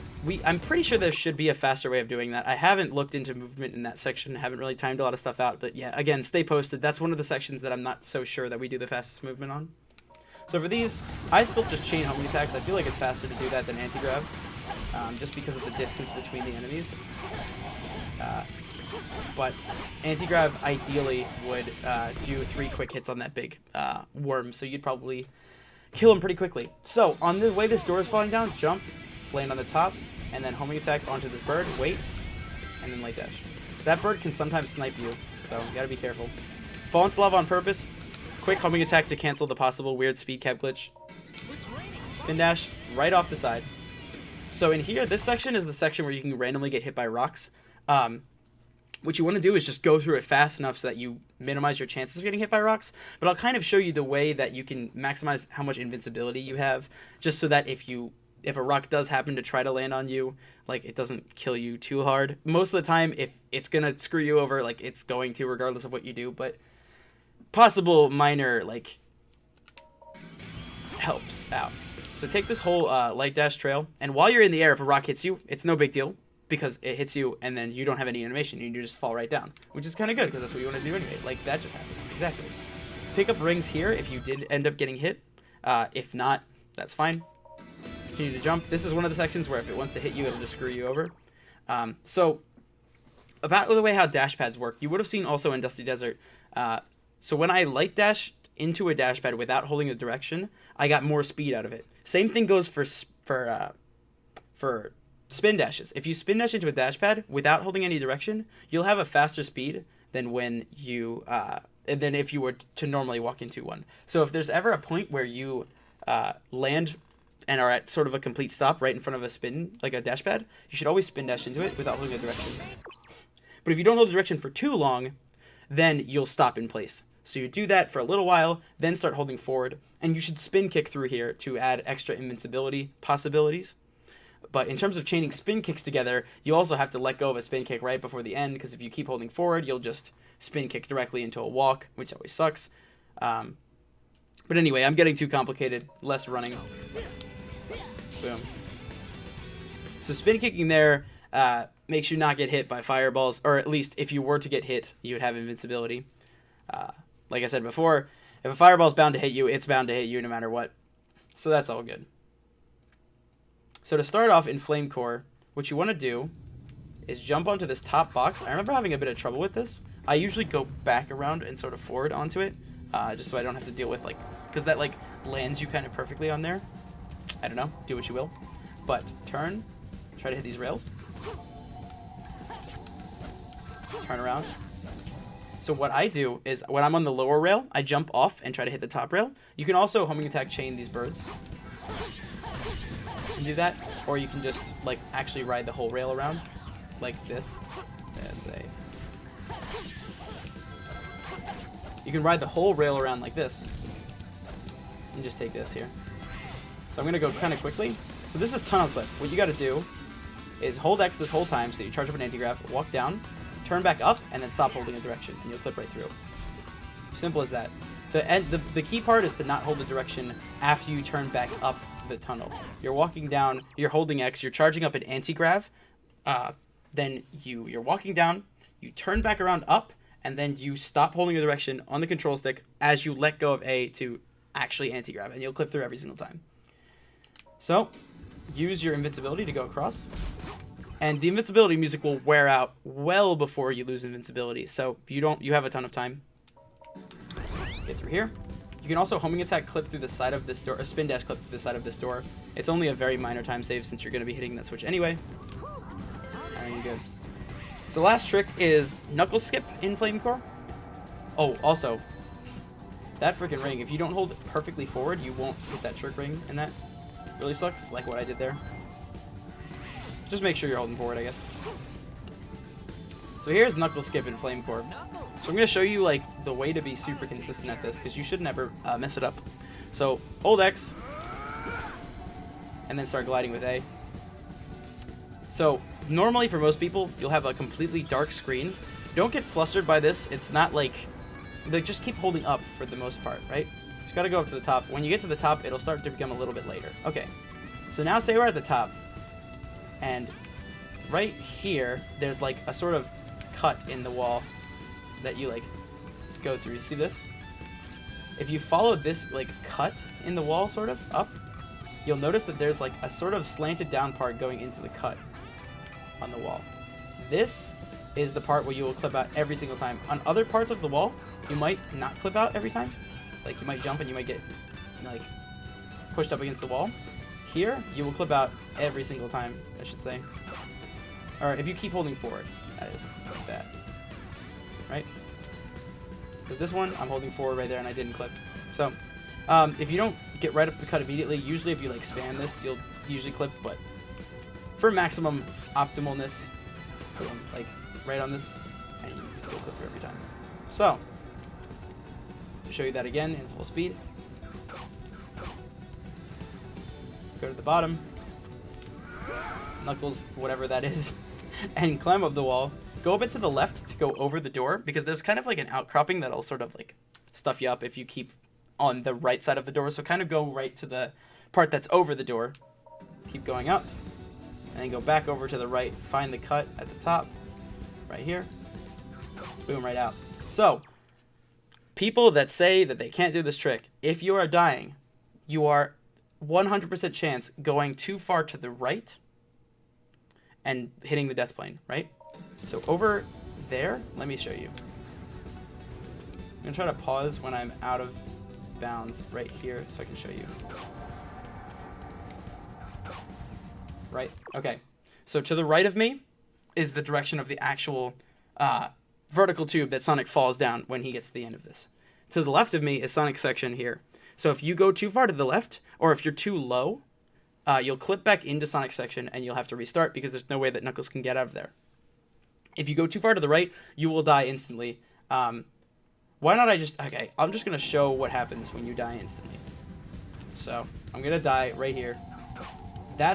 This is guaranteeing you're going to die if you do this, right? That's going right off to the right. You should see Sonic's like fiery part as you're flying. If you go this way, you will like 100% chance die. What you want to do is you want to go kind of like over where Sonic's fiery section is and then cut in to the right. Effectively going around the death plane. Knuckles. I'll take care of it. And you will hit this every single time, I guarantee.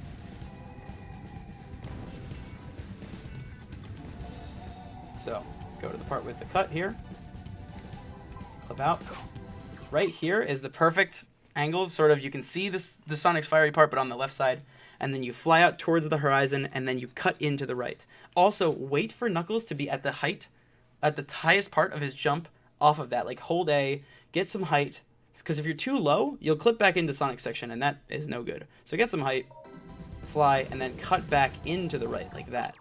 If you flew right to there, you would have died. Cut back into the right, and you're good. Oops. So when you're flying into here, if you get hit by these fire pillars without touching any walls or any sides, you'll drop right down. Plus, you'll get hit, which also avoids an S rank. How handy, like that. Boom. You fall for some reason faster than normal. Don't ask me why it is, it just is. So at the end of this result screen, you can move around. dying does not matter whatsoever, so feel free to die. And you should be good. So a good time on Flame Core, my fastest was 2:37. Anything under 3 is pretty good for a beginner. Just try to sub 3 Flame Core, really. If anything, even 3:10 is fine, honestly. Like, Flame Core is a tough level. I don't always get sub 3. So next is Iblis, and Iblis is extremely straightforward. It's a totally scripted fight. You just gotta wait for the cues and do what you're told, and you'll be fine. Again, mash start for all these cutscenes. You'll get a hang of when to mash start and when not to. Like, the more you play with this game. So at the start, wait at the beginning before Sonic says, is there something we can do, or is there like some sort of way to attack? It's a little too far to Right. attack. So when he goes, it's a little too far to attack, then start going for him. Go and get hit by the lava on purpose. Go and grab the ring while you're still in invincibility. And then jump and hit this. Then you're good. So, sorry for the interruption. So, what you have to do is, this is just so that you have a ring while you're up here, just in case. If you can get the ring while you're going through the lava. But you shouldn't take any damage here if you do it correctly. Wait for him, spin kick, and then hit him, right? If you spin kick really early, you can cut that super close. I wouldn't recommend it. Just make sure you don't die. Just pretty much play this boss fight super safe. Just don't die. So to start here, in order to get a ring on this purple orb, it's a little bit more difficult. So you gotta take damage. Actually, I messed it up. You gotta take damage kind of closer towards that other... I'll do it the third time around.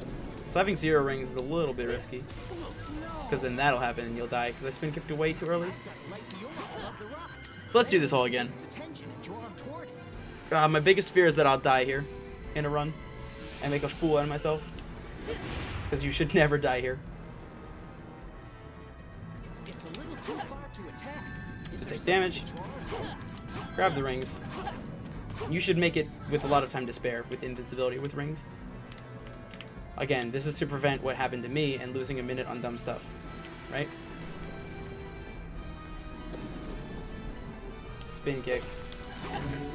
If you're also not comfortable with the spin kick, there's a strat where you jump really far away from the pillar, wait for him to land, and then homing attack back in. But I found that in practice, you actually get hit by random pieces of the purple orb if you're super unlucky with the jump. So I feel like spin kicking is a less like random option. So this is what you're kind of supposed to do. So if you take damage really quick and then grab rings, you'll have rings with invincibility. So you'll be able to get here with rings. Just to minimize the possibility of getting hit there. Obviously, there'll always be times where you mess that up and you have 0 rings and you gotta clutch it, which I didn't do, but eh.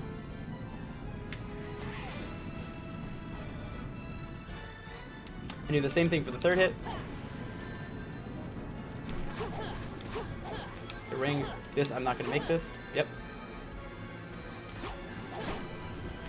Make sure to grab this purple orb before he goes down into the lava. So you gotta be kind of quick for the second and third hits. He can go down in the lava. You have a little bit of a grace period to hit the purple orb before he goes down, or after he goes down, but past that, just want to make sure you hit that. If you don't, he's gonna keep doing his thing unless you hit it. So this fourth hit, you can't go up immediately. You have to wait around. So it's literally like full-on waiting. And you don't even need to hit the purple orb for the fourth hit. I just do it because I feel like it makes Iblis go slightly faster. There's about a 5-second RNG sort of thing with how fast Iblis actually notices you versus attacking you. You can get anywhere from a 232 or 1 to a 238 on Iblis, just due to randomness. The way to minimize that is standing as close as you possibly can to him, so that this right there, that part is what you would lose time on, and also how fast he actually goes to attack. Okay, to tell which side of the platforms that Iblis is going to go to, you can kind of tell which way he's angled as soon as he comes charging toward us. If he's angled towards the right side when you're facing him, he's obviously going towards that side. So you can kind of tell. Right now he's going to the right as well. So he takes out the 3 rows, but not these 2 on the side that he doesn't go to. So wait on the second row of platforms for him to come. And then homing attack him as soon as he gets out of the water. Or lava, I should say. Sorry, a little bit congested right now, it seems. So, that was the 235. That was really middle of the road RNG on Iblis. It's like a 5-second swing either way. It's not a big deal at all. And you'll S rank every time. There's no way to avoid it. As far as we know, there's no way to speed that up, and we don't totally understand what makes him go slower. Hopefully when the 06 emulator or any sort of PC port comes out, we'll be able to understand that better, but for now. Okay, so this is going to spawn us back into the town, so we're going to have to grab the bounce bracelet and then go into Radical Train.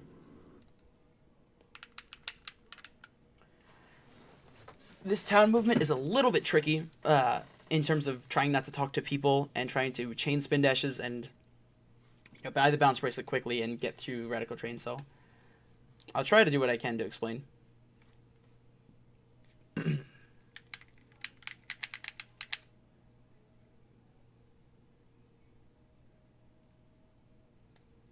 So hold X to start. So in order to cancel your spin dash, you can just spin dash right into this and then time your X press so that you talk to the shop, right? Like I said, down 2. So that was 3 A's, 3 B's, and you're in there, right? Turn away. You can't charge a spin dash immediately, so quick, homing attack, and then spin dash. Cut these turns kind of wide around the people, and make sure not to refresh your spin dash on any one of these people. So, this, jump up, and quickly bounce bracelet in there. You're good. Town movement optimization is something that a lot of people look over, like in terms of saving time. Like, there's no IL timer. That doesn't, like, it doesn't even matter what my town movement is, but no, it does matter. So Radical Train is super straightforward, pretty easy stage. Just make sure you don't bonk like this off the dash panels, and you'll be good. Right here. Jump off, hit this guy, change the camera to forward before you homing attack the trick ring, because a lot of times if you don't, you'll miss it. Spin dash around, hit this switch. You go right in here. Make sure you go to the right of this dash pad, because if not, there's a chance that you'll either bonk or die. On the right side, you'll be fine. Make sure you don't cut these homing attacks too close. Like, there's no harm in waiting a little bit extra just to make sure that you land, just to, like, not die. Right here. This is kind of a cool strat. So if you don't already know, holding A after finishing a homing attack makes Sonic go a lot higher. So if you hold A after homing attacking this guy, and then hold back left, right about, and then homing attack, you should hit this guy. You'll be good. Jump out of dash. This guy. Boom. Just copy my movement, really, at this point. Pretty, like I said, pretty self-explanatory. So right here, after this dash pad, you want a quick spin kick. And then walk forward, spin kick a little bit, and then immediately charge a homing attack, or a spin dash. Jump out of dash, hit this rail. It is faster to actually cancel and homing attack out of this rail than to just fall straight down. I would choose to fall straight down to avoid complications. I've just only started homing attacking out of it. Again, with the timing. 1, 2, 3, 1, 2, 3. Double tap A. If you tap A once, he'll usually get stuck on the rail, but if you double tap A, he'll always jump off of it. Sonic 06 rails are kind of weird. Turn around, hit this spring on the left. And now there's a clip at this last door that if you're a beginner, don't go for it, because if you fail it 3 times in a row, you lose. Like, the train physically, like, crashes into the exploding boxes and you lose. But if you do want to go for it, it saves 5-10 seconds, I think. And it's really kind of free, TBH. Go into the side of the door, line up at right about this angle, right? Make sure you do not hold a direction. That is the most common problem. That's why I couldn't get this clip forever. It's because I was holding a direction. When in doubt, don't hold a direction in 06. And then spin dash right through here, and you get it. And as soon as you spin dash through, there's going to be a rock on this side. So quick homing attack through, and then you're in there. I would try it out. If you don't get it, if you don't feel consistent, don't do it. Because the more you fail, the more the robot's just going to start hitting you, and then the train crashes, and then you're done for. So, alright, so Radical Train Mach Speed section is one of the easier ones. I light dashed immediately out of the start without holding a direction, so I now have speed 3. I moved a little bit after the rock to the left to hit this. I only speed 3'd for a little tiny bit here because it's literally a turn, so you have to keep going. Right here, on this light trail, get speed 3 and then immediately jump and hold it for a decent amount of time. If you hold it too long, you'll overshoot the ramp at the end. And if you hold it too short, you'll get hit by the robot. So you just kind of got to feel this timing out. But speed 3 and jump. I held it too long there. Okay, I didn't. So we're good. That should land you directly on a ramp, so that should be good. Don't light dash any of these ring trails. But for this one, again, don't hold the direction and jump with speed 3. Right there. And if you just hold A the whole time, get a full jump, you should miss the end of this and fall all the way down. Right. And then go. And this is speed 3, move, speed 3, move, speed 3, move. Cut the inside on here. Really quick. Speed 3. And start moving. You're good. Cut the inside. And you should be good. Now don't take any of these ramps. That will that will be not only slower, but it'll make you not get hit, which you want to do at the end to avoid the S rank.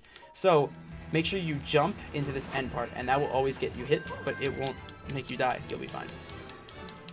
So a good time on Radical Train is a 153-ish for me. Anything that's under like 220 or 210 is probably fine for a beginner. So all those times that I'll quote, like, are times that you should aim for in like an individual level. Like you should go for like 210 or 220 for Radical Train, and make sure you can get that before attempting like a buttload of runs and resets.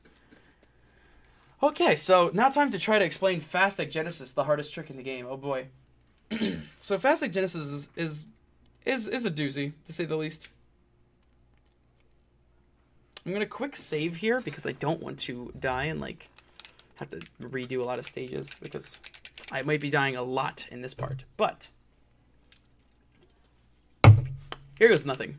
So Thx DsS, the normal Egg Genesis strat is as follows, right? You wait for him. It is such a simple boss fight. It's like a scripted fight if you don't do the fast strat, right? Wait for him to come down. Spin dash forward. Bounce bracelet twice. Homing attack, and then homing attack bounce. The reason why we don't homing attack 3 times is because doing a bounce on the 3rd hit is ever so slightly faster. Minor optimizations, as always.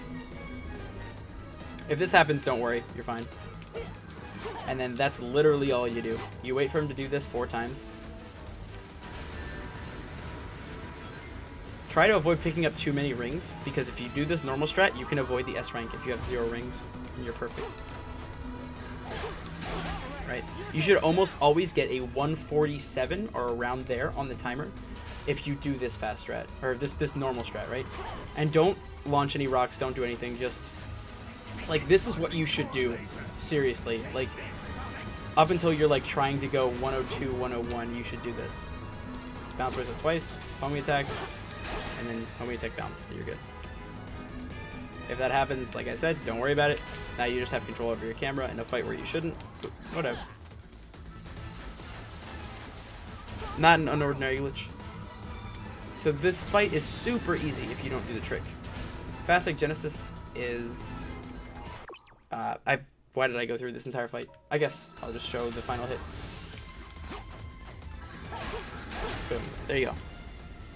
So, if you haven't gotten a lot of rings at this point, if you only picked up maybe 4 or 5 max, get hit by the Egg Genesis as he's coming down. And then when the fight ends here, you probably won't S rank if your time is upwards of like 140. Anything lower than that, like say if you accidentally hit a rock and it hits Egg Genesis and you skip one of the hits, you're probably going to S rank no matter what you do. And especially with the fast strat, that it's like, the fast strat would save 30 seconds if it wasn't for the S rank. So it only saves 23 because of that extra 7. But anyway, so the fast strat is homing attacking, right? Jumping up against the leg, right? Now you have to kind of feel out. You want to bounce bracelet on the antenna, but you kind of got to feel out where it is, right? Like, but you don't have too much time because then he's going to start immediately, right? Let's try it again. So, try to get it.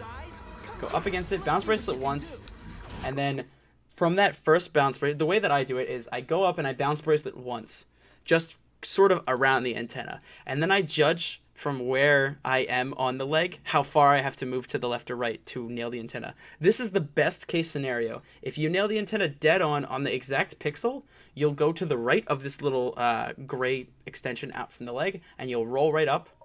Perfect. And then homing attack after... What is this? Pause. Homing attack afterwards, and you'll be good. If you get stuck in this arm for whatever reason, do not fear. This is just as good. You can get out of the arm by going on the side here. Right, like, okay. Right here, you see this, like, kind of gray square that's extending out here? If you go up here, you can jump out towards the side, and you'll be fine. It is a little bit hard to get, but... Like I said, if you get stuck in the arm, don't worry. That's just what happens when you homing attack, like, too early or whatnot.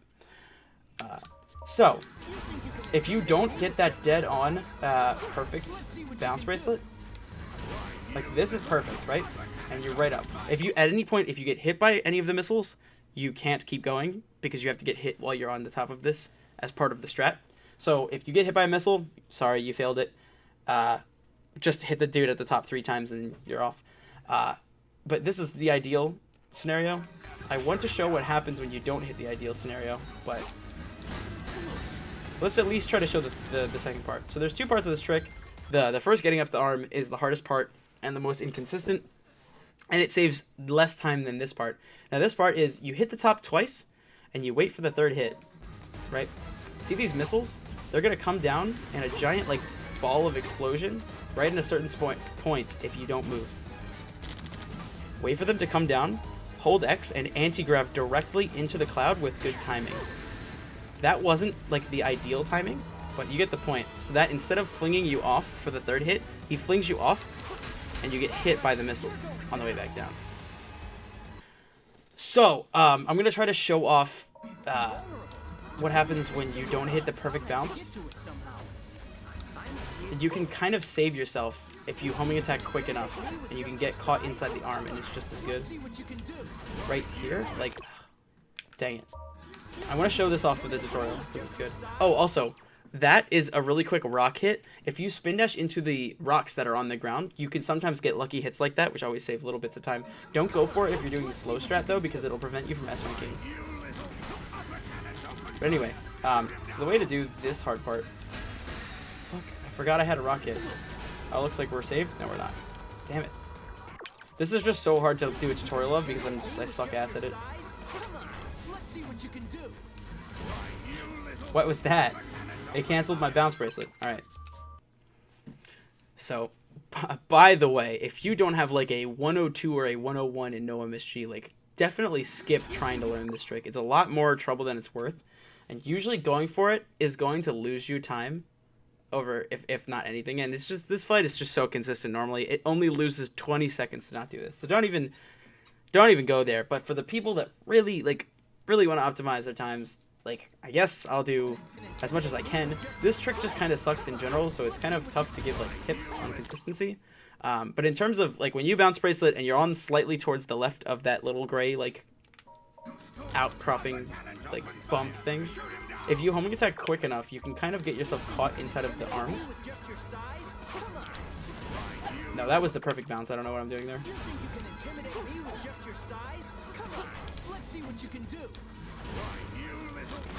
I keep getting the perfect bounce. I don't want it.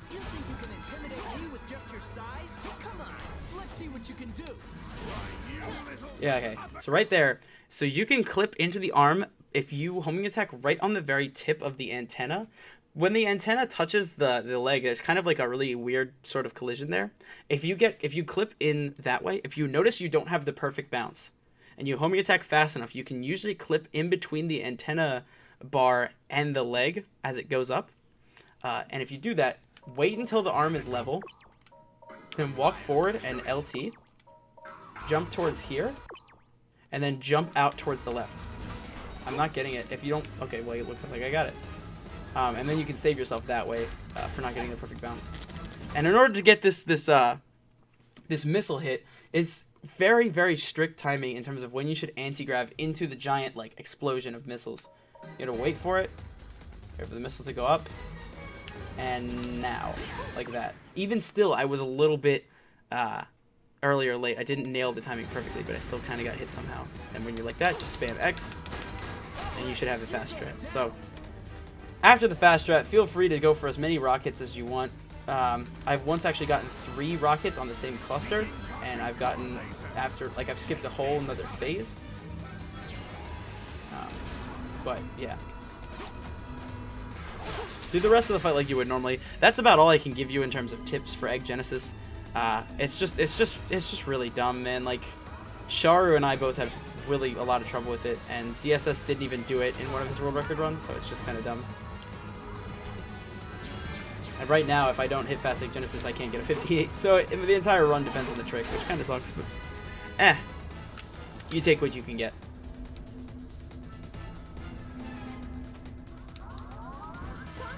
For this, it doesn't matter where you are. His fall time doesn't change. Don't pick up rings, but you'll always S rank. And then boom. You can get as low as like a 110 if you're super duper fast. Right there, I spent a lot of time on the top, so I got a 123. Usual time around with Egg Genesis fast strat is like 117 or 115. So okay. For the question that if you can't repeat the strat with his 2 arms remaining, you can't because of the amount of time you need. Like, you don't have a lot of time to get right back up to the arm and do the bounce. If you make it like really super quickly and then you go right to the bounce and you nail it first try, yeah, probably. You could probably do that.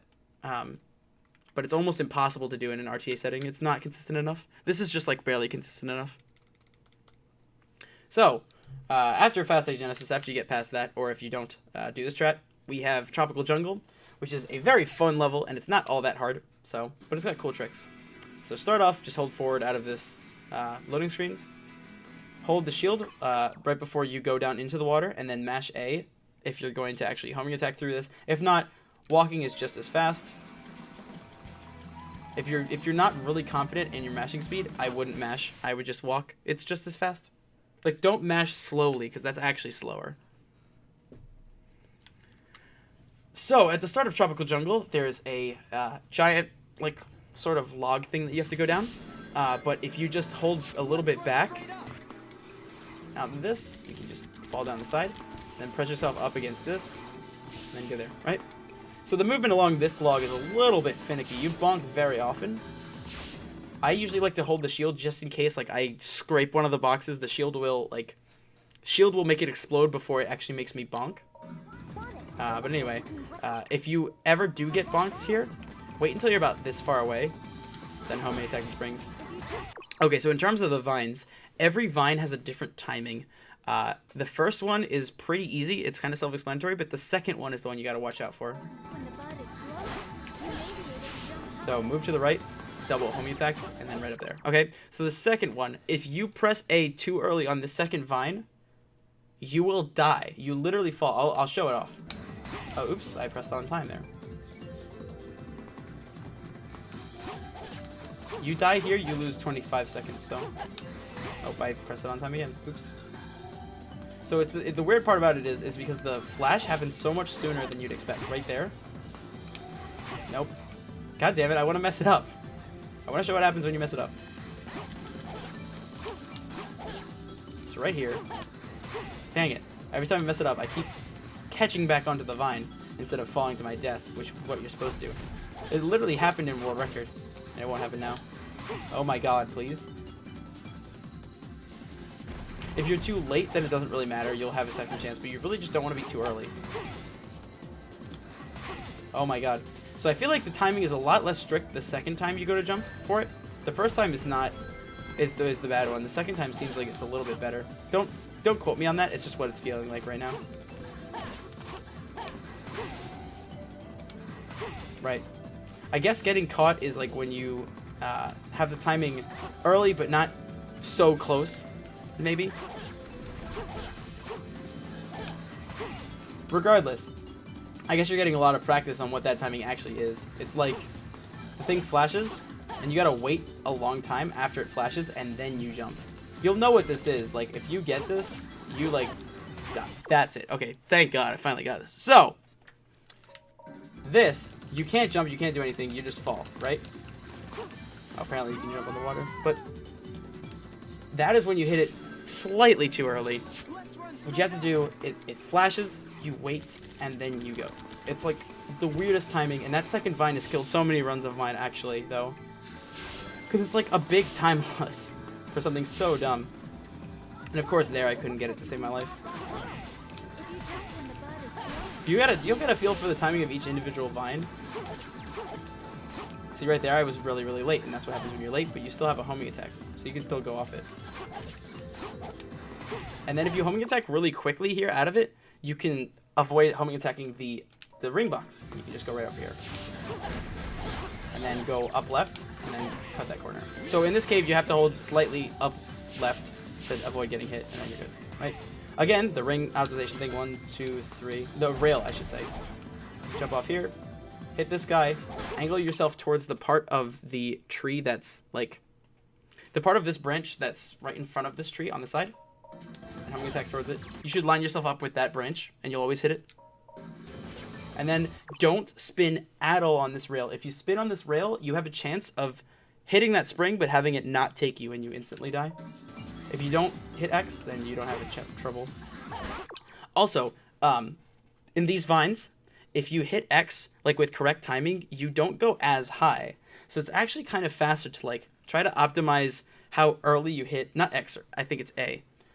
How early you hit A, because you can jump off these vines a little bit earlier and save like little bits of time here and there. Right? And again, the spin thing, and you're good. So upcoming is log clip, which is a really cool looking trick. And so first, I mash homing attacks around here. You don't have to. You can just walk over here. You should not hold it. Hold forward. Hold X coming into this and release it at any point really you like, as long as you're not holding a direction. If you hold a direction, you have a chance of dying on the death plane after you clip through with log clip. If you don't hold a direction, you almost never die. I'd say try to release X at around the middle of this back half, and you'll get it every time. That was kind of middle top, but if I don't hold a direction, as soon as you see the screen kind of like shift a little bit, as soon as that shift occurs, you're fine. You don't have to worry about death planes. Then angle Sonic over towards here. Fall. So the way the place that the dash pads show up is the part of the wood trackway that's really bent, the one that's right jutting out from the very bottom of my screen right now. I don't know if you guys can see that. You probably can't. So let's go down a little bit lower, right? Okay. So you see that portion of the tree that's really bent, that's right below me. Right in front of that is where the dash pads spawn. It should be right here, or right next to that. So as long as you line up with that, you're good. You'll hit the dash pads as soon as you land, and you'll go right into the second part. And the second part, to reduce lag, we do the camera holding down strats that we were saying to do in Crisis City snowboard section. And so you point your camera down. On that first... Oh, geez, I hit the home button. On that first trail of rings, you don't hold a direction on the control stick at all, and you'll get a little bit of extra speed. That's slightly faster than holding a direction. If it's too complicated because you have to hold shield and angle the camera down and late dash and not hold a direction, then don't do it. Implement it later. That's fine. And remember, whenever you're not holding a direction, to start holding one before you hit some sort of like obstacle right here. Like if you're not holding a direction at all, this is what will happen. Like you'll just stand. So you have to start holding a direction towards the bottom of that. Right. So let's try that again. Hold down. Right. Take off your shield here to recharge it. Walk around. Hit this dash pad and then curve off to the left while putting your shield back on. Right?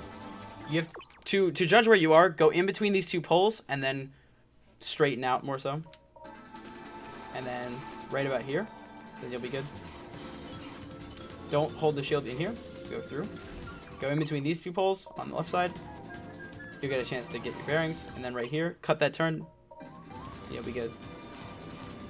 To show you where this actually is in the level, I'm going to do this without holding the camera down. But take a hit here, jump, pop him twice with a shield.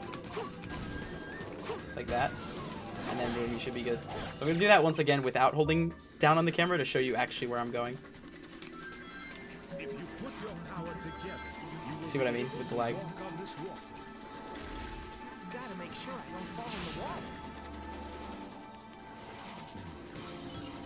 Alright.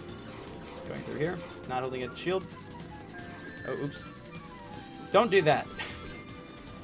Walk through here. Cut the corner. And then you're in there. So, get hit on purpose. Avoiding S rank. Popping 2 quick ones. Should be in there. So, fastest you can really go is like 142 if you're a god. Anything under 2 minutes for a beginner is fine. But you shouldn't be going too slow in Tropical Jungle. It's pretty straightforward once you hit it. Or once you get used to it. So,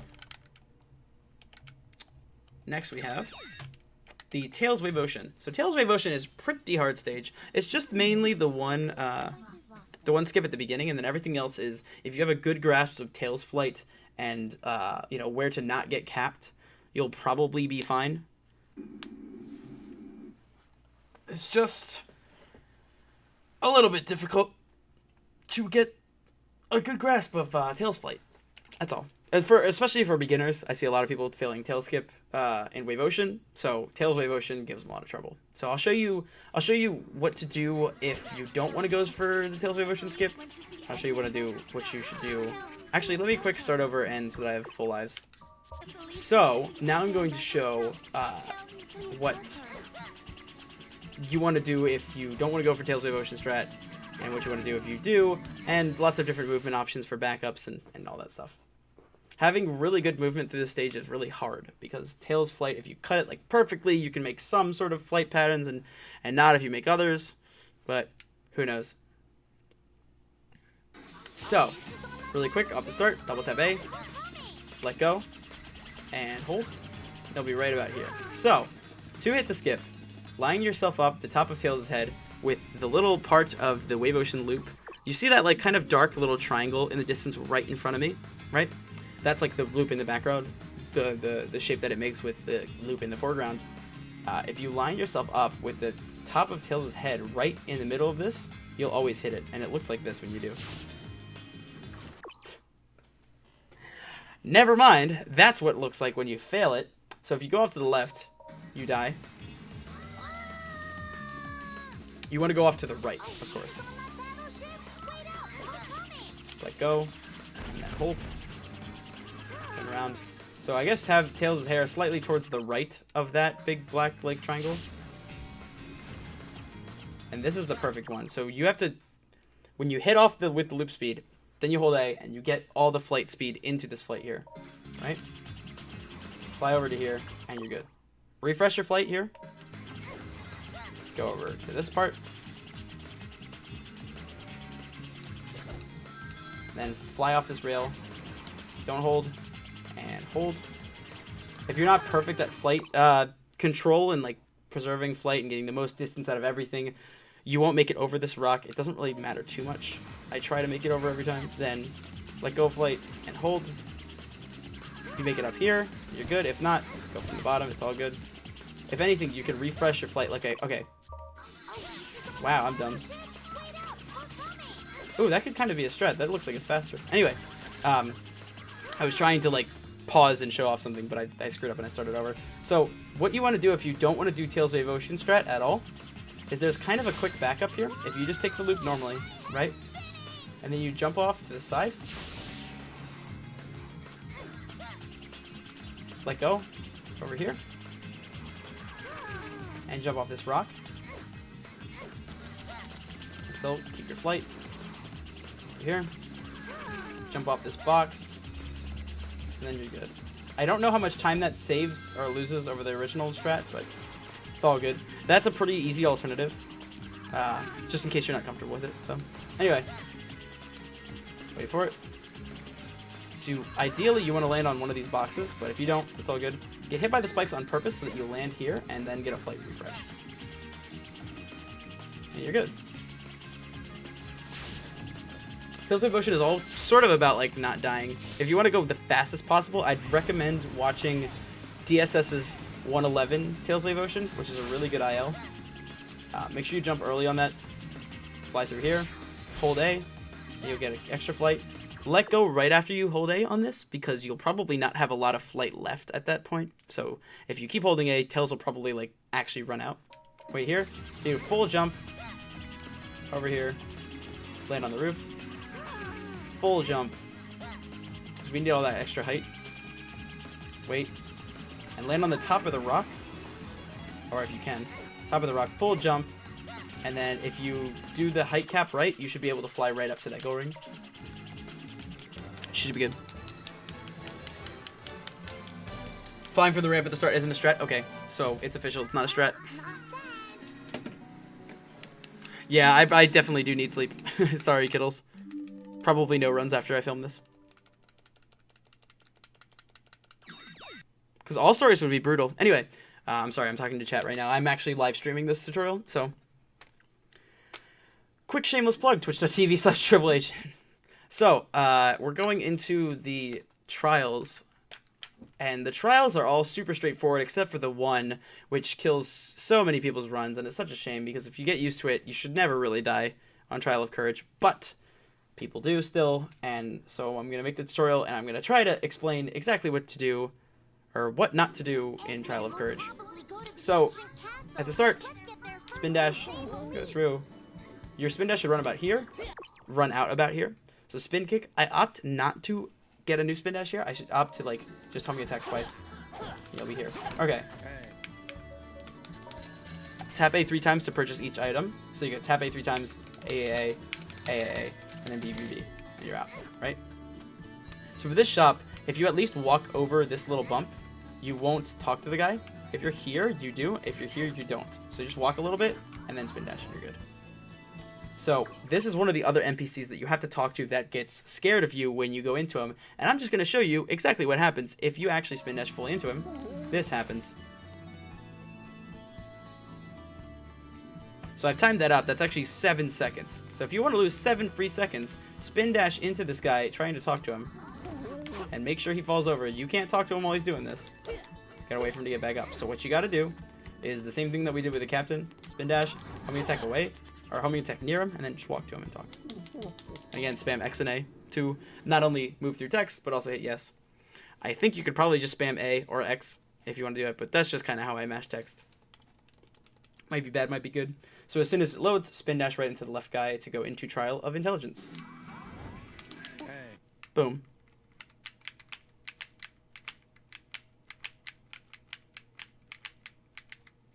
Of course, it's going to prompt you with some text. Quick mash through it. And then at the beginning here, we're going to start using the gems that we bought. So switch through gems with D-pad. Blue, red, green. If you're not familiar, blue is a burst of speed, but it also makes you bonk. So it's actually not as useful as spin dash, or not as useful as you would think. It is faster though. So at any point that we can use blue gem, sort of straight section, definitely use it. Especially here, like I said, straight section, no bonking, blue gem. Red gem slows down the timer, very good for ILs. Green gem, currently I only have one use for green gem, but I still get it because of menuing for fast egg wyvern strat, which I will get into.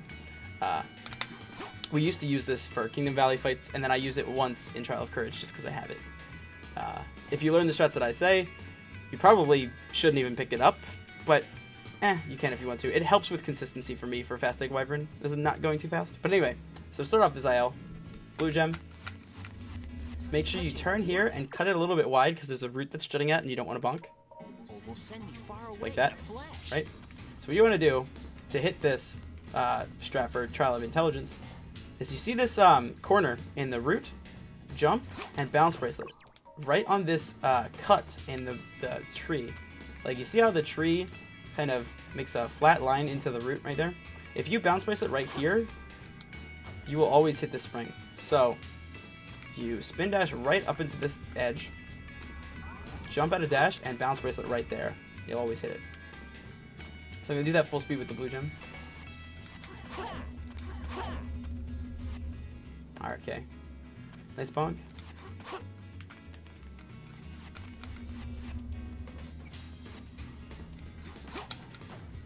And then boom. You have to wait till you're at the highest part of your bounce bracelet, and then you'll hit it every time. Very super consistent. The only time where you would miss hitting that spring is if you're not high enough, which means you didn't bounce bracelet on the high enough part of the rail. So yeah, super quick mission. Fastest you can get is sub 10 actually on this mission, but really, you won't lose too much time either way if you're a beginner. This shouldn't be your main focus.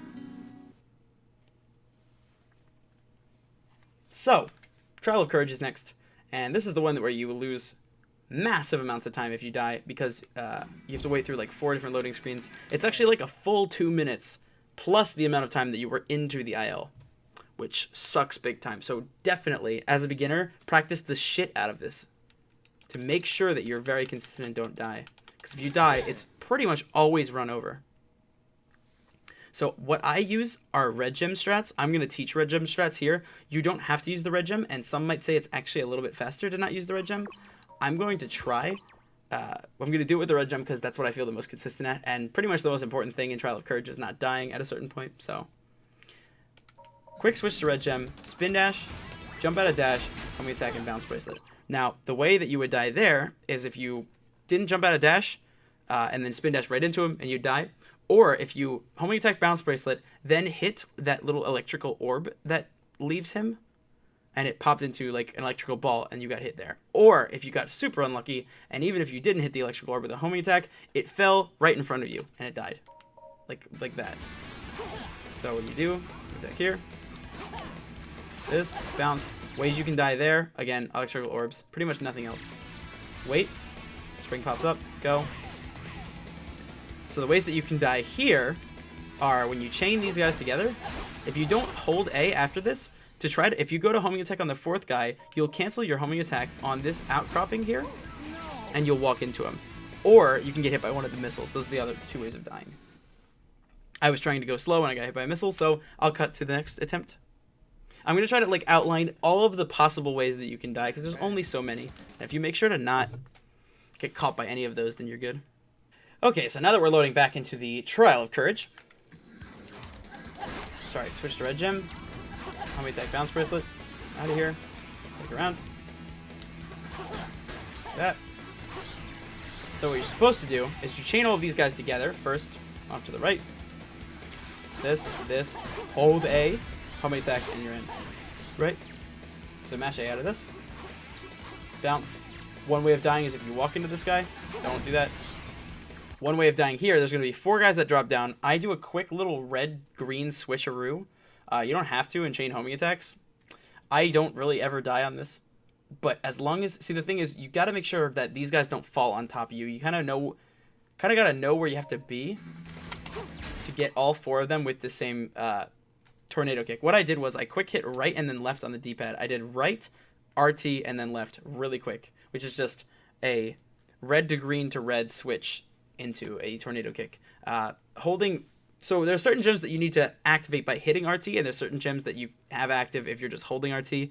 Red gem is one of those that you just have to hold for. Green gem is you have to press. So if you switch to green gem and then press, you'll do the green gem thing. But if you switch back to red gem, just while RT is held down, you'll automatically have it. So you only have to go right, RT, and then keep holding it down, and as you switch back to red, you'll have red gem automatically. So the other way to die is getting hit by these guys as they fall. Don't do that.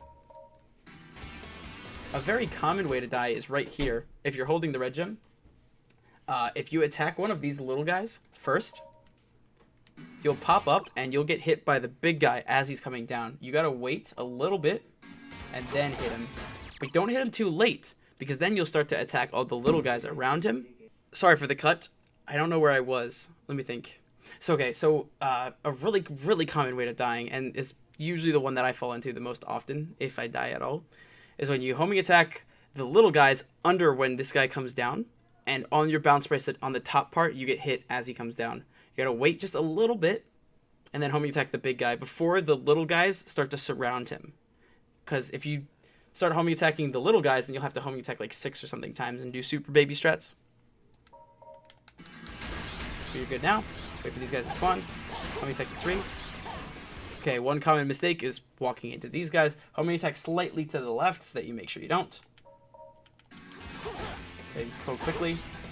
Then jump bounce bracelet. Jump bounce bracelet. A very common mistake is if you miss the homing attack onto the guy, because then you'll homing attack and then like fall onto him and die. If you miss it, you'll have to like, if for some reason you homing attack and it doesn't lock onto him, you have to like react to it sort of and like curve yourself away.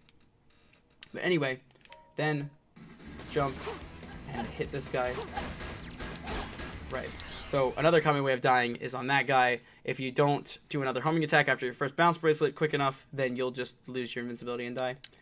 The reason why I hold red gem is to minimize the possibility of you getting shot by robots, minimize you getting hit by any missiles, and minimize you getting hit by any of those weird blue shots things. And it seems to work pretty well. I don't know how much slower it is. It might be a lot. We will never know until I really start to test that out hardcore, and I'm not about to. So anyway, that's Trial of Courage. Trial of Love is super self-explanatory, but there's one real quick tip, so I guess I kind of have to do something about it. Oh, also, movement between these trials, guys. If you're really daring, you can do a quick homing attack and then spam X and A. Like that, sort of. You'd have to kind of, because this camera is sort of random depending on what side of the guy that you talk to. So you kind of have to have a good sense of like where you're going to land or where this guy is in space in order to nail that type of strat, like that. Technically, that's the fastest way of movement. Don't go for it, really, because if you miss the homing attack, it's just going to be more painful because it's like more time loss. So I just normally walk to him for you. Yish in the chat says, Amy over Elise. But I can't, man. Elise is faster. So, okay, if you guys don't know, Elise is faster. If you want to stay loyal to Amy, that's fine, but I'm going to show you how to pick Elise. Start with spin dash, go here. And then as you jump, curve your jump slowly to the right, or slightly to the right, as you go through the portal, and you'll get right onto the guy. So, like, curve your homing attack to the right. There, boom. You'll kind of get the hang of it. No, I'm not picking Elise, please. And that's good. That's the entire test of love.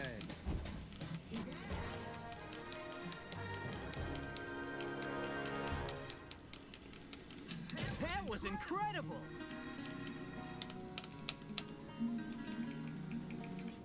So, moving on to Kingdom Valley. Kingdom Valley is probably the stage that I'd say new runners lose the most time to, on average.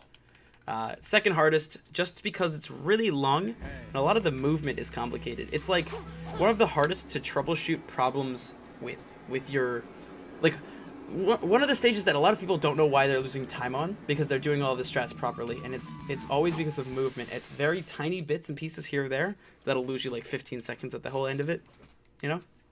Like Aquatic Base, when you lose time, you know exactly why. In Kingdom Valley, when you lose time, you're not really sure. So I'm going to show you, I'm going to try to show you the best movement. Just really focus in on this one. A lot of practice on this level will save you minutes. So, at the very beginning, go off to the right. You can sometimes spin dash here, but if you cancel your spin dash, it kind of sucks. I opt not to most of the time, just walk right to the right. Jump right up at the edge, and you will always make it if you time it right. Like I said, distance in jumps is proportional to, you know, the point that you start, and then how late you homing attack. So you have to homing attack kind of late to make this. Normally, you're going to make it no problem, so don't worry about it.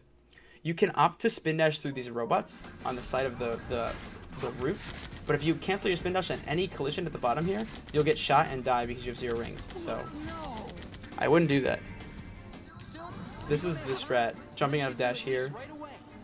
Oh, this is going to be tough. Ooh, made it. Then here. Right? So these little green things, if you are in the middle of a jump, you'll hit it. Otherwise, you have to homing attack it. Spin dash, quick jump out of dash. Go there. Okay, crap. So what you gotta do, for this first homing attack off of this vine here, right? Wait for, don't homing attack here. This is a very common cause of death. If you homing attack like from here, you'll like fall. Wait for a little bit, walk forward for a while, and then homing attack it. And then right there, if you homing attack the top guy, the bridge will fall down and it'll be slow. So homing attack early, jump back here, wait, and then go. Then don't hold the direction here to start a spin dash. Go through here. Try not to cancel your spin dash on anything. If you do, just start up a new one. Here, switch to blue gem and blue gem up this wall as you can. So right here, if you homing attack the side of the tunnel, you can actually run on it, and it helps to keep you from bonking on the side, so I do that. Boom. Jump off the rock. Double tap A. And then the idea is you want to not homing attack onto anything. It's really, really hard to do at this part. So most of the time I either hit the box or hit the robot. The box loses less time than the robot, but still sucks either way. And jump, and there. Same with the rails. always do the triple tap X thing, and then you're good. So the best time you can get on this section is actually a 49. Aim for it in practice. If you can even get a 49 once, then you're doing the right thing, and you kind of know how Kingdom Valley optimization really works. So this part is silver skip. At the very start, you should be mashing A through this loading screen and holding up on the control stick. Once you do, you hit the back wall and you'll fall down. Really quick, double tap A here. Switch to blue gem and go over this. Jump. Make sure you curve yourself back in. If you're going to homing attack across these, normally I would just opt to jump if you're a beginner and don't homing attack. But if you're going to homing attack across these, if you want to homing attack over this small of a gap, you need to curve yourself back in to make sure you don't go over it. For this one, though, you can just jump, wait, and then homing attack, and you're good. You don't even need to. Really quick. Attack here. Jump. Go. Jump. Go. Turn camera. Blue gem up this. Jump around. Go. Okay, so you can either homing attack forward here. I opt to go to the side because I think it's a little bit faster, so I'm going to show that, like, really quick. I don't know why I think it's faster.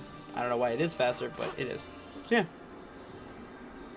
Silver skip is pretty hard, so definitely, like, if there's stuff to focus in your practice on, I mean, first of all, just doing Kingdom Valley and Aquatic Base, like, a lot prevents you from choking massive time on these two levels. Like, these should be the two levels that you practice by far the most, and then Flame Core, and then Crisis City. Like, all the rest of the levels are pretty, like, they, like, depend on one trick that's, like, kind of sort of easy. But, like, these are, like, very heavy movement stages. Okay, so, if you're gonna go to clip through this door, normally you'd fight all these guys, right? But door clips are cool. So, line yourself up with this, right, like that. Don't hold the direction, and you're in there.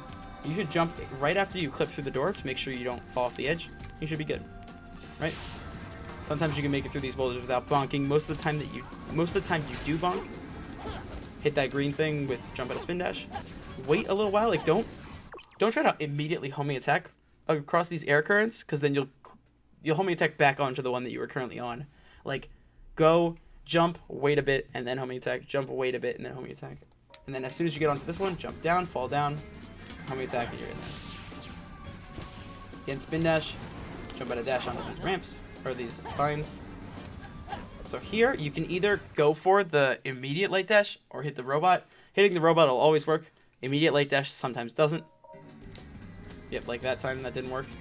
Now it does. Spin dash in here. Make sure you're lined up straight so you don't bonk after you hit these, and you're good. So there's a homing attack chain skip coming up here that is super duper risky and don't ever go for.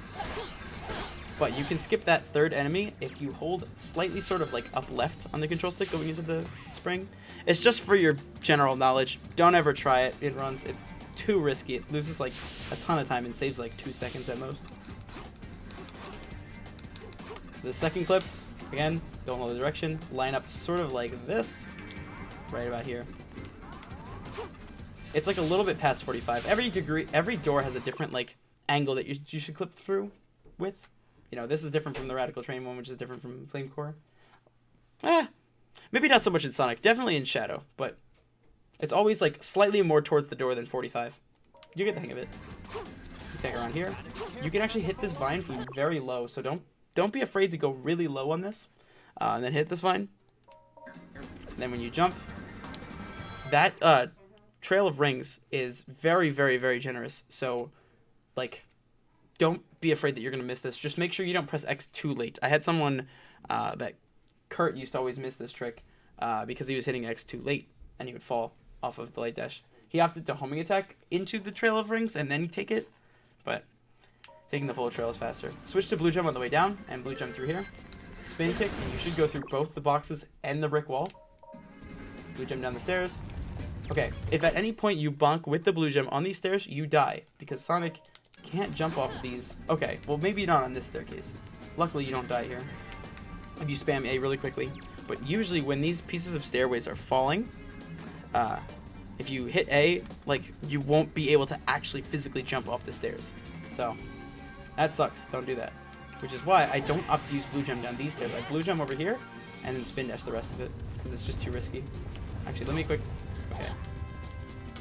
I want to grab this one up and then try to show you it in full speed.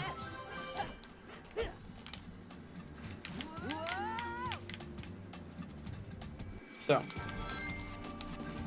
take this.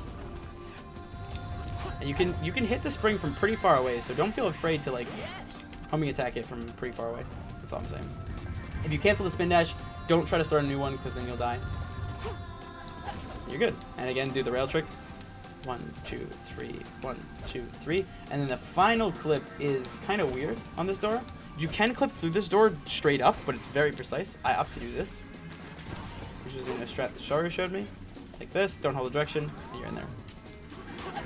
If you ever need a refresher on the angles for all the clips, just pull up the tutorial and pause the video right where I'm about to clip, and then you'll have the angles. So then you'll be able to practice it with knowing what the correct angles is, and that's good. So, in terms of Kingdom Valley Mach speed, easiest one, speed 3, move, speed 3, move, oops. Should be having speed 3 right here. Speed 3, jump, move, oops. Now I'm dead. Alright, I'm going to say speed 3 when I'm not holding a direction after light dash. Speed 3, move, speed 3, move, speed 3, move, speed 3, jump, move. Still moving, don't worry.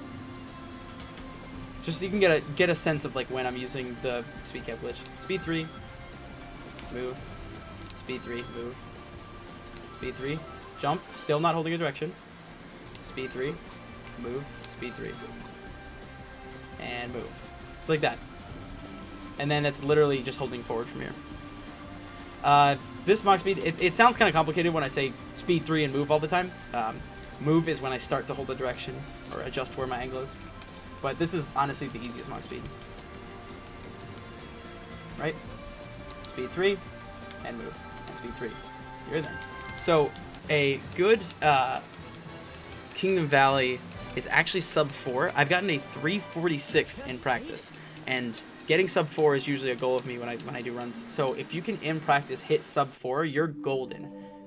Normally I'd say a good Kingdom Valley for beginners is anything under 430. Or at least around that sort of a time. So yeah, that's Kingdom Valley. That should be your second most practiced stage.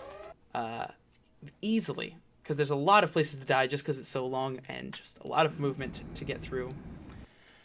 But your most practiced stage by far should be this one. Aquatic Base is the most technical stage in the run, and it's just crazy. It's movement intensive. It's just super punishing if you make a mistake. And it's the perfect way to end the No MSG run because it's the hardest stage. So first of all, we have to hit the bells in Soliana, and this is quite difficult to do if you're trying to use blue gem strats. If you're a beginner, I recommend spin dashing through this just to get a feel of it before starting to use the blue gem, because spin dashing isn't all that much slower. But for those pros out there, here's the way to use the blue gem and try to not bonk. So first things first, go off this side, blue gem. Turn the camera around, blue gem towards here. Now you want to jump. Once you jump, then you've canceled your possibility of bonking. So usually you blue gem, jump a little bit, adjust your angle, and then blue gem again. So I jump a little bit, adjust my angle to make sure I'm going straight, and blue gem. And so if there's ever a person that runs in front of me here, if I can react quick enough, I can jump before I bonk on it. That's if I'm lucky. Get up here, I'm attack. You have to jump off the top part of this house before you hit the bells, right? Some people opt to go on the ground here. I feel like it's easier to not bonk if you take the roof, so I'm going to take the roof. Sometimes you fall off, and if you do, it's no big deal. But there, I didn't.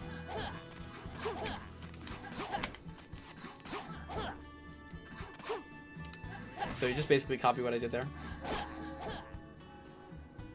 So here, angle it this way. You should be able to circumvent these without even stopping. Now jump. Don't do any blue gem there. Go. Don't blue him here. It's too risky. Scroll down. One past the white gem is the sky gem. Triple tap A, triple tap B. Again, setting the angle, and go. Like that, right? Double tap left on D-pad to switch right to sky. Hold it. This should be where your camera is facing if you want to hit anywhere. Just basically don't try to like nail the perfect sky gem throw. Just try to hit anywhere along this roof. Like there, I just hit like really high, but it doesn't really matter. As long as you land on the roof, then you're good. And you're in there. Just honestly, get the movement down as spin dashing, and then later on when you want to transition into blue gem, then transition. Right there I had bonkless. Bonkless is like really hard to get on a consistent basis, so. Right. got it. So Aquatic Base time. So at the start of Aquatic Base, spin dash, jump at a dash, and go through the door. For beginners, I recommend using these speed pads to get through these, and just figuring out what angles work for all the spin dashes. Spin pads, I should say. Speed pads. I say spin pads? What the hell? Okay. So, spin kicking under the lasers. So you have to like line up with the speed pad before you hit the lasers. And then spin kick, and then you'll have like the right angle right there. Like you line up and then spin kick through it, right? I will show you blue gem strats though, because blue gem is ever so slightly faster than speed pads. And so ideally we would want to use blue gem down here because it's just super fast. And so that's what I try to do. Sometimes I hit a pad every once in a while, but that's fine. And there you go. I'm going to chain these guys because it's faster to actually do that than sky gem clipping through the door. That's up for debate. Another one of the movement things I have to test out. Spin kick, immediately jump on this dash pad right out of the spin kick. And then as soon as you pass the top level of this wall, then immediately homing attack bounce bracelet. And you should hit him enough times so that the door opens. Attack back through there. You're already on blue. If you're doing blue gem strats, go to the left of the checkpoint. Okay, so to get through this door without any funny business, right? If you hit the speed pad, just keep walking forward. It is timed perfectly so that you can walk right through the door. Don't hit the blue gem at all. Just hit the speed pad, walk right through the door, and it will open past the floor just as you cross it. And it'll be perfect. And then once you cross the door, you can blue gem right away and pass the robots. If you're using blue gem, of course, blue gem, attack jump, and then through there. You obviously don't want to get hit by these guys. If you're too slow, you'll get hit by the yellow guys here.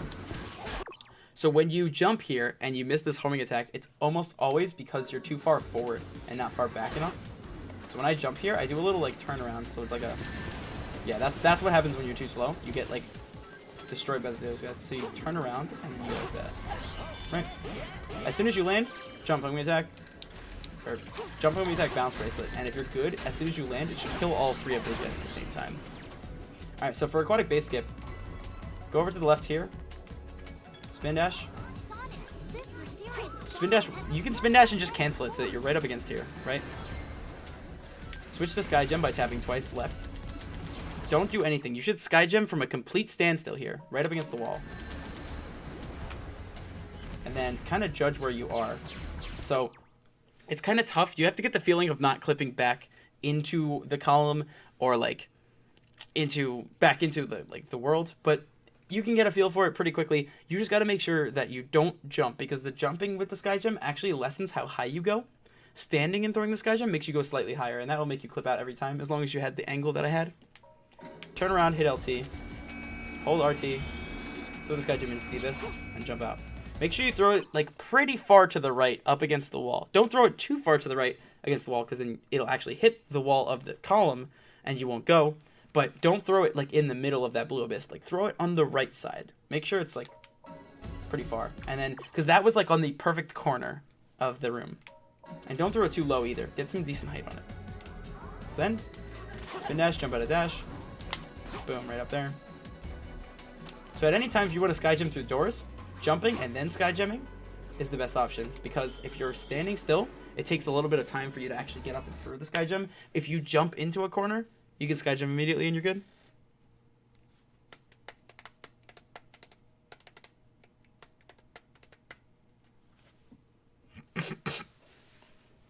Alright, so the second section is also kind of straightforward. Well, no, never mind. Aquatic base is never straightforward. I usually just spin kick on these pads. I don't even blue jump here. If you're lucky, you can hit the second guy into the exploding box, but I didn't get it there. Oh well. So first thing you need to do while you're in the air, switch to sky gem, turn around a little bit. Just do this and quick flick up and throw. You'll always make it all the way over there. You don't even have to set that throw up. So just quick flick up throw. So switch to blue gem while you're going through here so that you have it for the next gate cycle, right? So with the gate cycle, if you hit the speed pad, you will almost always get hit by this laser here.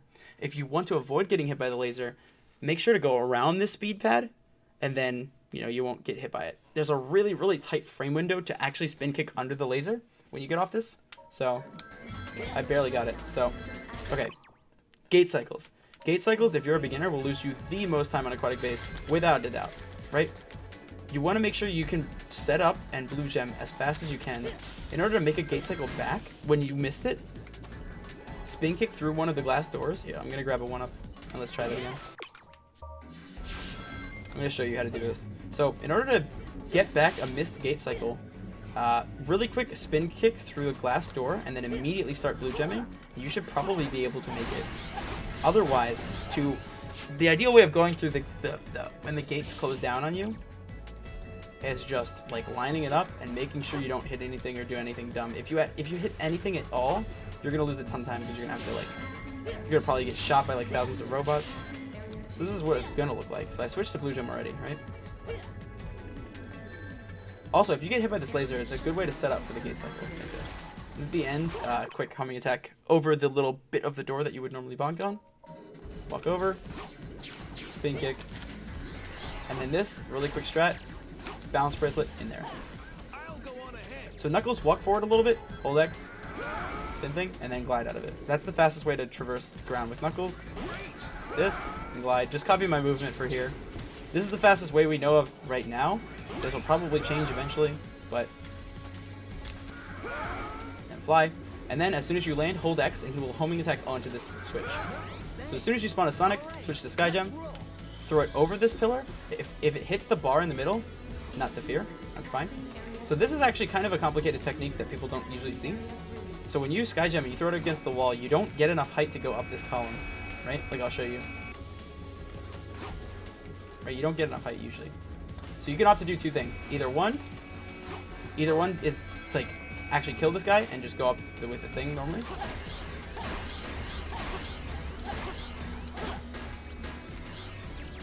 Take this like thing, and you're in there, right? Or you could do what I used to do and Sky Gem twice, and sort of like that, right? Or you can do the fastest method, which is do a Sky Gem bounce bracelet trick. So really quick. So if you hit RT and X as a sort of, so you got to go up against it, and if you throw the Sky Gem right up against a wall, it'll go right through it, and so it won't actually hit it like that, right? If you go up at this sort of an angle and you aim your Sky Gem at this gray part is solid. Like, make sure you're not throwing it like up against the wall, and then Sky Gem, hit RT, and then really quick hit X for a bounce bracelet. You will almost not be able to see it. Like this. If you do it correctly, you should go a lot higher. It's kind of a really quick trick in terms of optimization. Ideally, you want something like that. That would be perfect. If you got just the right amount of height to make it right up onto the platform. But normally, the strat is there to do a Sky Gem bounce bracelet. If you want to avoid it for beginners, probably wouldn't recommend, but that's all. So then spin dash through here. If you're lucky, it won't get canceled. I got lucky. Jump out of dash, Sky Gem through the door. Second gate cycle here. Switch to blue before you go into this. Going down. Make sure you set up here. If you get hit by these guys, perfect. Even more time to set up. Make sure to spin kick through any enemies that you're going to probably get hit by. This last guy, you want to jump, do a really quick jump to cancel your blue gem before this guy and go around him to the left, like this. Then line up in between the guy on the right, that robot that's right in front of me, and the boxes. Try to blue gem through that gap. Blue gem here. Try to line up your camera so you can blue gem through this gap of the triangle. There you go. And that should be it. So yeah, like I said, Aquatic Base is the first stage that really heavily uses gems, and it's pretty tough to get good. For reference, my best IL time on this with these strats is 2:29. The best I've gotten in a run is probably 2:35. Most beginners, if you can get under a 3:20, you'd be lucky. Like, this stage is brutal. So definitely practice this a lot. If you can get sub 3 in practice, that would be fantastic. Like, you're on your way. So,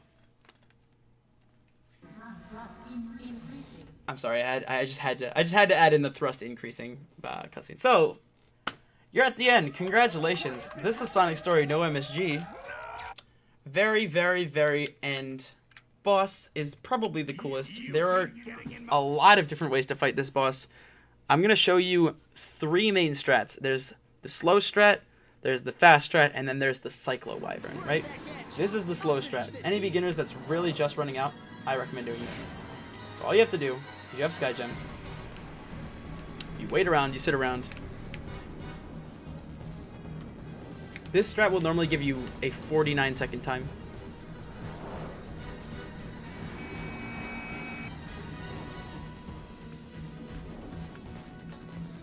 All you have to do here, you stand in the middle and face either left or right on the extended parts of the Egg Wyvern pad. Jump, throw Sky Gem, homing attack. Should land back. Yep. Oh shit. I fucked up. Too much momentum. Apparently I died. Lol. So, like I said before, angle to the left or right. Jump. Sky Gem. That was very weird. Also, if you miss it the first time, you have a chance to get it the second time, like this.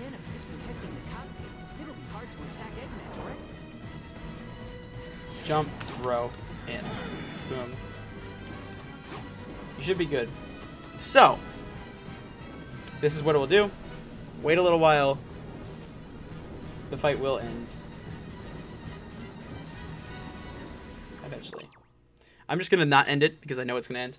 So you have the option of flinging yourself up, which will end the fight 15 seconds earlier with the slow strat, but I'm just going to do that with the fast strat anyway. So, the normal fast strat, because I don't want to end this because this is the end of the story, it's going to take me to the ending cutscene. So, fast strat is see which side he turns to. If he turns to the right, go onto the... Oh, balls. Line yourself up on the side, like this. Wait until 15, like this. Boom. Shoot yourself up on the side. You're good. Right? That will win you the fight as well. And then, of course, there's the Cyclo Wyvern, which is the hardest method, which I'll go into a lot more detail with. The fast strat already kind of has... I'm pretty sure I talked about it a lot in my Evolution of Egg Wyvern video on YouTube. I'll try to go into more detail with the fast strat, actually. It's a little bit harder. So, give me a second. I'll go back into the level mode, and we'll do that more. So, the fast strat is actually... I think it's harder than Cyclo Wyvern. But that's fine. Everyone's entitled to their opinion. I'm the only one that does Cyclo Wyvern in runs at this point. So, that's the 5-second Wyvern, by the way. We call it the Cyclo Wyvern. So, turn to the right. So, you should line yourself up. Make sure you're not aiming Sonic to throw the Sky Gem, like, actually over the edge. Like, make sure he's facing a part of the ground that is solid. You're probably going to land on, you know, the side, like, over there, towards the corner. So, do this and just wait. So, the timing for this is you look at the timer, you jump when it says 15.5, you throw the Sky Gem when it says 16.5, and then you homing attack when 7. So, boom, and you go off. And then you throw the Sky Gem on the side of the platform, and then it shoots you up. If you miss the shoot up, this is a good thing. If you miss the shoot up, you can't shoot up again. It won't work. Oh, for Christ's sake, I missed it twice. Anyway, so you just have to wait around, and then the fight will automatically end around here. Okay, so time for Cyclo Wyvern. So Cyclo Wyvern, what I'm going to tell you about the menuing for if you have red, blue, green, and sky, because that's what I use. And that's what I recommend to avoid you going too fast. So Cyclo Wyvern, you start out, double tap right on the D-pad to hold red gem, and charge a spin dash, and also hold RT. Right? You jump at a spin dash right at the rings, switch, double tap left, hit RT to throw the Sky Gem, or no, it would be double tap right, hit RT to throw the Sky Gem, and then keep holding it, and then double tap left to go back to red, and then homing attack the Sky Gem with A. It's a lot to think about, so I'll just show you. Double tap, hit, boom, right? So it's like double tap right, hit RT and A, and then double tap left. And you keep holding RT after you do that. And so that would send you up, and you'd be able to hit Egg Wyvern Horn. And you keep holding A for a decent amount of time after you hit the Sky Gem, because that gives you enough height to be able to hit the horn. And the common problems arise when you don't double tap right and you accidentally green gem, or you don't double tap back left and you accidentally not have the red gem and you don't have enough time. The only reason we do have to use the red gem is because it slows down Egg Wyvern enough for us to hit him. Otherwise, we would never be able to hit him this early.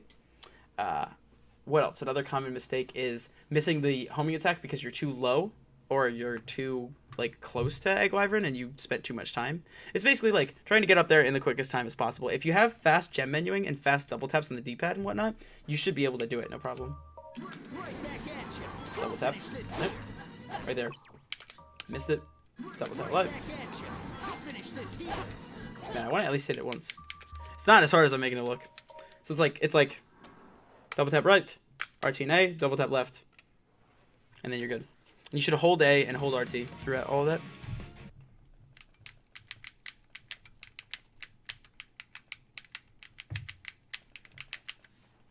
Here we go. There we go. So when that happens, he's gonna take you back. Quick double tap A and homing attack off the side. Double tap right, and then you're in there, right? Double tap A being homing attacking off to the side really quick. Turn around, double tap right on the D-pad to switch to Sky Gem, and then throw the Sky Gem at the side, and you should be good. This should be fine. And then it should end at 5 seconds, right? This ends the fight as fast as possible. Cyclo Wyvern is awesome because, I'm going to quick plug for Cyclo Wyvern because I think not enough people do it. You can miss this trick 4 times and still be just as fast as the 20-second strat, right? You can stuff it up, because usually when you stuff it up in the very beginning, in the first 2 or 3 seconds, right? You can mess that up like 4 times and still have it totally be fine. You only lose like 3 or 4 seconds max for every time you miss this trick, right?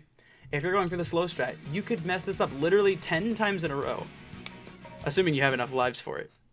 Get it the 11th time and still save time over the slow strat. So, once more time, just cap it off. Man, I'm too slow on that one. There we go. Boom. So yep, that is Sonic Story No MSG, the full tutorial. Like I said again, in the description, there's going to be a link to Sharu's channel, DsS channel, Yish's channel. They all have good, like, optimized movement. There was the one DsS Tails Wave Ocean strat you should see. Sharu's White Acropolis snowboard section you should watch. Make sure to watch not just the RTA record, but a lot of the ILs have a lot more optimized movement. If you like, Sonic 06 is almost all movement and like not a lot of hard tricks. Your big time saves come from movement, and just study world record videos, right? Like I asked Sharu in Japanese, teach me how to be a god at Sonic, and he replied with, I just try to imitate the world record videos. So if that's any if that's of any help to you, literally just watch it, copy movement exactly to the T, and then just try to recreate it in ILs. Practice every IL until you can consistently get the times that I was mentioning in here, for like beginner times before you start a run, and then you'll be good. You'll be sub 110 really super quick. I know people that on their 3rd run of this game got a 105, which is always really good. So, also, the link to the Sonic 06 Discord server and the Sonic Discord server is also in the description. Please join them if you are running this game. We are a very kind bunch. You can always ask us questions. I will literally Discord call with you, and I will teach you this run. Like, I care that much about people learning 06 that if you show that you want to learn it, I will literally teach you, like, on call. Like, oh, I don't know how to get Knuckles Clip. Quick, yo, what up, my boy, Triple Agent? I'm like, yo, my boy. Like, I will literally do that. So, thank you so much for watching. Hopefully you have fun speedrunning this crappy game, and I will see you next time.